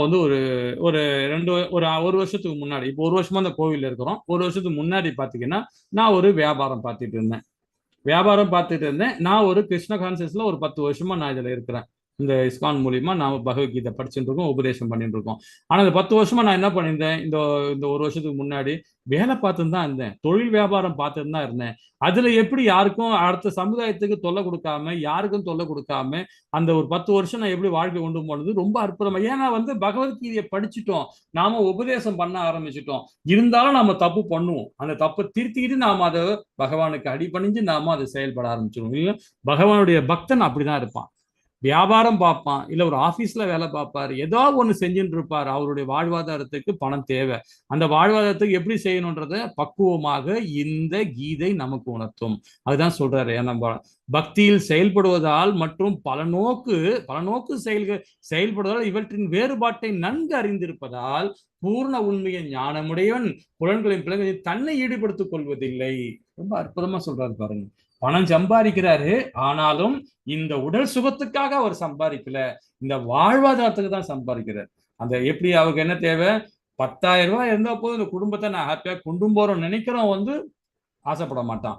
1 லட்ச ரூபா பத்தாது, 10 லட்ச ரூபா பத்தாதுன்னு ஆசைப்படுறவன் புலனுபத்துக்கு. அப்ப அவன் என்ன மாதிரி ஞானம் இருக்கும்? அவனுக்கு பௌதீக ஞானம் இருக்கும், ஆன்மீக ஞானம் கிடையாது, பௌதீக ஞானமா இருக்கும், இல்லைங்களா? அதுதான் பகவான் ரொம்ப அழகான. இந்த ஜட இயற்கை குணங்களால் மதிமயங்கி அறிவற்றவர் லௌகிக செயல்களை முழுமையாக ஈடுபட்டு பற்றுள்ளவராகின்றனர். குறைவான அறிவுடையவன் செயல்படுவதால் இத்தகைய கடமைகள் கீழ்த்தரமானவை என்ற போதிலும் அறிவுடையோர் இவர்களை நிலைபெற செய்யக்கூடாது அப்படின்றார்.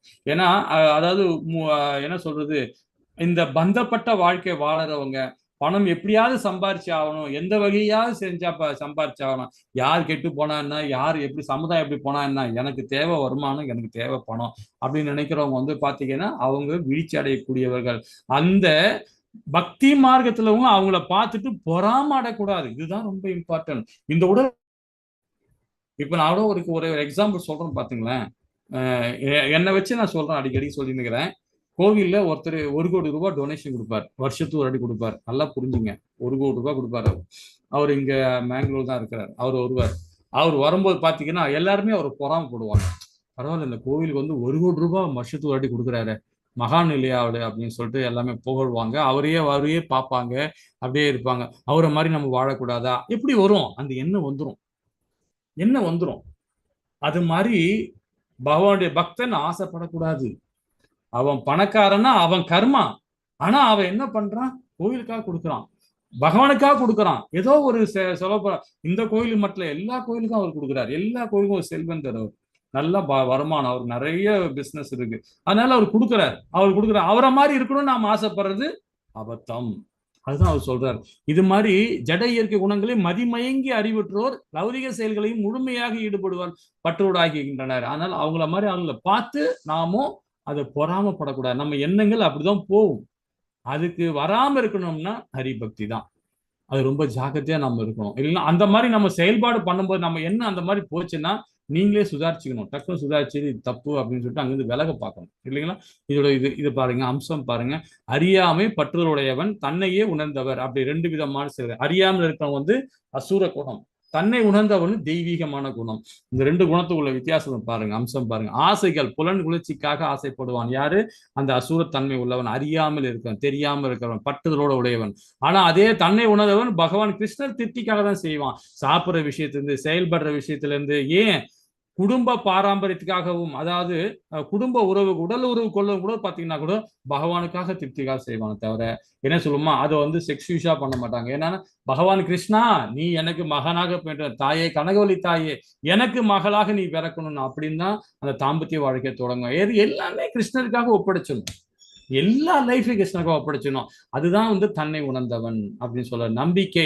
அவனே கர்த்தான்னு சொல்லுவான். நான் தான் இந்த பணம் சம்பாதிச்சேன், நான் தான் வீடுன்னு நினைப்பான். ஆனா அதே வந்து தன்னை உணர்வன் தனது ஜட வாழ்க்கை பகவான் உயர் ஆட்சிகளுக்கு உட்பட்டது அப்படின்வான். இந்த வீடு கிடைச்சது பகவான், இந்த குடும்பம் கிடைச்சது பகவான், இந்த அழகான மனைவி கிடைச்சது பகவான், பிள்ளைகள் கிடைச்சது பகவான், இப்படின்னு நினைக்கிறவன் தான் வந்து தன்னை உணர்ந்தவன். செயல்படுதல், சுய திருப்திக்காக செயல்படுவான், தன்னையே திருப்திப்படுத்துக்காக செயல்படுவான். ஆனா அவைய பக்தன் எப்படி பண்ணுவான்? கிருஷ்ணர் பகவானை திருப்திப்படுத்துக்காக தான் பண்ணுவான். பலன் மிகுந்த பற்றுள்ளாகி எப்பொழுதுமே கவலை உண்டாக்கி கிருஷ்ணரை மறந்து விடுதல். நிறைய பணம் சம்பாதிக்க என்ன ஆகும்னா அவன் பகவான் கிருஷ்ணரை மறக்க ஆரம்பிச்சிருவான். யாரு? அறியாமையில் உள்ளவன். அதாவது என்ன சொல்லுவதுன்னா எதிர்பார்ப்போட இருக்கிறவன். அதே வந்து தன்னை உணர்ந்தவன் பாருங்க, தொந்தரவு இல்லாமல் எல்லாவற்றையும் கிருஷ்ணருக்கு அதை சக்தியாக கருதுவதால் எதுவுமே யாருக்கும் தொலை கொடுக்க மாட்டாரு. கிடைக்கிறது எல்லாமே பகவானுக்கு அர்ப்பணம் பண்ணுவாரு. தொடர்பு பார்த்தீங்கன்னா பகவானுக்கு தொடர்பே இருக்காது. ஆனா இவன் அறியாமல் உள்ளவர்களை தொந்தரவு செய்யாமல் பகவான் கிருஷ்ண சேவையில் ஈடுபட ஊக்குவித்தல். யாருக்கு? அசுரனுக்கு கூட தொலை கொடுக்க மாட்டாங்க, தன்னுடைய விரோதி கூட தொலை கொடுக்க மாட்டாங்க. நம்ம எகெயின்ஸ்டா இருக்கவங்களுக்கு ஒரு தொல்லையும் கொடுக்காம பகவான் கிருஷ்ணருக்காக அவங்க செயல்படுவாங்க. இதுதான் தன்னை உணர்ந்தவன் செயல்பாடு, இல்லைங்களா? ரொம்ப அழகாக நம்ம படிச்சோம், இல்லைங்களா? இதை ஒருவரை செயல்களை நிறுத்தி செயற்கையாக துறவு மேற்கொள்ள தூண்டக்கூடாது. நம்ம திரும்ப இதே சொல்றாங்க பாருங்க. மாறாக எல்லா செயல்களின் பலன்களையும் பகவான் கிருஷ்ண சேவையில் எவ்வாறு ஈடுபடுத்துவது என்பதை நடைமுறையில் வாழ்ந்து காட்ட வேண்டும். நம்ம வீட்டுல நம்ம கணவர் வரல, நம்ம பிள்ளைகள் வர நம்ம வருத்தப்பட வேண்டாம், நாம வாழ்ந்து காட்டுவோம். இப்போ ஒரு சங்கல்பம் எடுத்துப்போம். சங்கல்பத்தின் ஹரே கிருஷ்ணா மகாமந்திரம் 3 வாட்டி கடைசியை ஜபிங்க. ஜபிச்சுட்டு இப்பவே ஒரு சங்கல்பம் எடுத்துங்க. நான் இனி வந்து யாரையும் வற்புறுத்த மாட்டேன், இதை அதை செய்யும் சொல்ல மாட்டேன் அப்படின்னு சொல்லிட்டு 3 வாட்டி ஹரே கிருஷ்ணா மகாமந்திரம் சொல்லி சங்கல்பம் எடுத்துட்டு பாருங்க. உங்களுக்கு மாற்றம், உங்க லைஃப்ல நிறைய விஷயங்கள் மாற்றம் ஏற்படும், இல்லைங்களா? அந்த மாதிரி யாரையும் தொந்தரவு கொடுக்கூடாது. நீ துறவரவா, நீ இப்படி செய் அப்படின்னு யாரையும் தூண்டக்கூடாது. அவங்களா வரணும், மனம் திருந்தி பகவானை வணங்கி வரணும் அவங்க. அதுதான் பூர்ணமான திருப்தி, இல்லைங்களா? யார் ஒருத்தங்க வற்புறுத்தல் வந்ததுன்னா அது கிடையவே கிடையாது. எனவே அர்ஜுனா, என்னை பற்றி முழு அறிவுடன் உணர்ந்து செயல்களையும் எல்லா செயல்களையும் எனக்கு அர்ப்பணித்து பலனை ஆசைகள் என்று உரிமை உணர்விலிருந்து மனத்தளர்ச்சியை விட்டு கைவிட்டு போரிடுவாயாக என்றார் பகவான். ரொம்ப அற்புதமா இந்த பதத்தில் சொல்லப்படுறாரு, இல்லைங்களா? எந்த செயலுமே கடமைக்காக செய், உன்னுடைய கடமைக்காக செய். உன் கடமை என்ன, உன் தர்மம் என்ன, அதை கரெக்டா நீ ஃபாலோ பண்ணுற. எனக்காக அந்த செய், தர்மத்துக்காக. டோரை க்ளோஸ் செய் கௌரச்சந்திரன். கடமைக்காக செய்யுங்க அப்படின்னா போடுவாங்க. கடமையை செய்யும் போது உள்ள மனநிலை, அதாவது பலன்களை பகவான் கிருஷ்ணருக்கு அர்ப்பணிக்கணும். பகவான் கிருஷ்ணர் பற்றி முழு அறிவோடு நாம செயல்படணும். சொந்த லாப நஷ்டங்கள் கருதக்கூடாது. இது செஞ்சா லாபம், இது செஞ்சா நஷ்டம் அப்படின்னு கருத விட நம்ம செயல்பாடு எப்படி இருக்கணும்? பௌதிகம் இல்லாம ஆன்மீகத்தன்மையோட நம்ம செயல்பாடு நம்ம இருக்கணும் இல்லைங்களா. லாப நஷ்டத்தை பார்த்து நம்ம செயல்பட்டோம்னா என்னைக்குமே நம்ம பக்குவம் அடைய முடியும். கடமைகளை நிறைவேற்றும் பொழுது கிருஷ்ணரை சார்ந்திருக்க வேண்டும். அதுதான் பக்குவத்திற்கான பாதை. எந்த செயலுமே பகவான் கிருஷ்ணர் பிரசாதம் பண்றியா, உணவு பண்றியா, கிருஷ்ணா உன்னுடைய டேஸ்டுக்காக நான் பண்றேன் கிருஷ்ணான்னு. அதாவது பகவானுக்கு நாம ஆராய்ச்சி எடுக்கும் போது கிருஷ்ணர் ஆராய்ச்சி படிக்கும் போதும் சரி, வேதங்களை பண்ணும்போது, அஷ்டாங்க யோகத்தை செயல்படுத்தும் போதும் சரி, எந்த செயல்பாடு செய்யும் போதும் சரி, பகவான் கிருஷ்ணர் திருப்திக்காக நம்ம செயல்படணும். அதுதான் நம்மளுடைய உயர்ந்த நிலை அப்படின்னு நம்ம புரிஞ்சுக்கலாம் இல்லைங்களா. ஹரே கிருஷ்ணா. இதோட கிளாஸ் நிறுத்திப்போம். நாம நாளைக்கு இது எத்தனாவது ஸ்லோகம்? இது 31. இன்னும் 10 இன்னும் 12 ஸ்லோகம் இருக்கு. நாளைக்கு முடிச்சிடலாம். ஹரே கிருஷ்ணா. वाञ्छाकल्पतराय कृपा सिन्धुभ्यो पतितानां पावनेभ्यो वैष्णवेभ्यो नमो नमः। जय श्री कृष्णा चैतन्य प्रभु नित्यानंद श्री अद्वैत गदाधर श्रीवासादि गौर भक्त वृंद की जय। हरे कृष्णा कृष्ण कृष्ण हरे हरे, हरे राम राम राम हरे हरे। ओम हरे कृष्णा. ஏதாவது டவுட் இருந்தா கேட்கலாம்.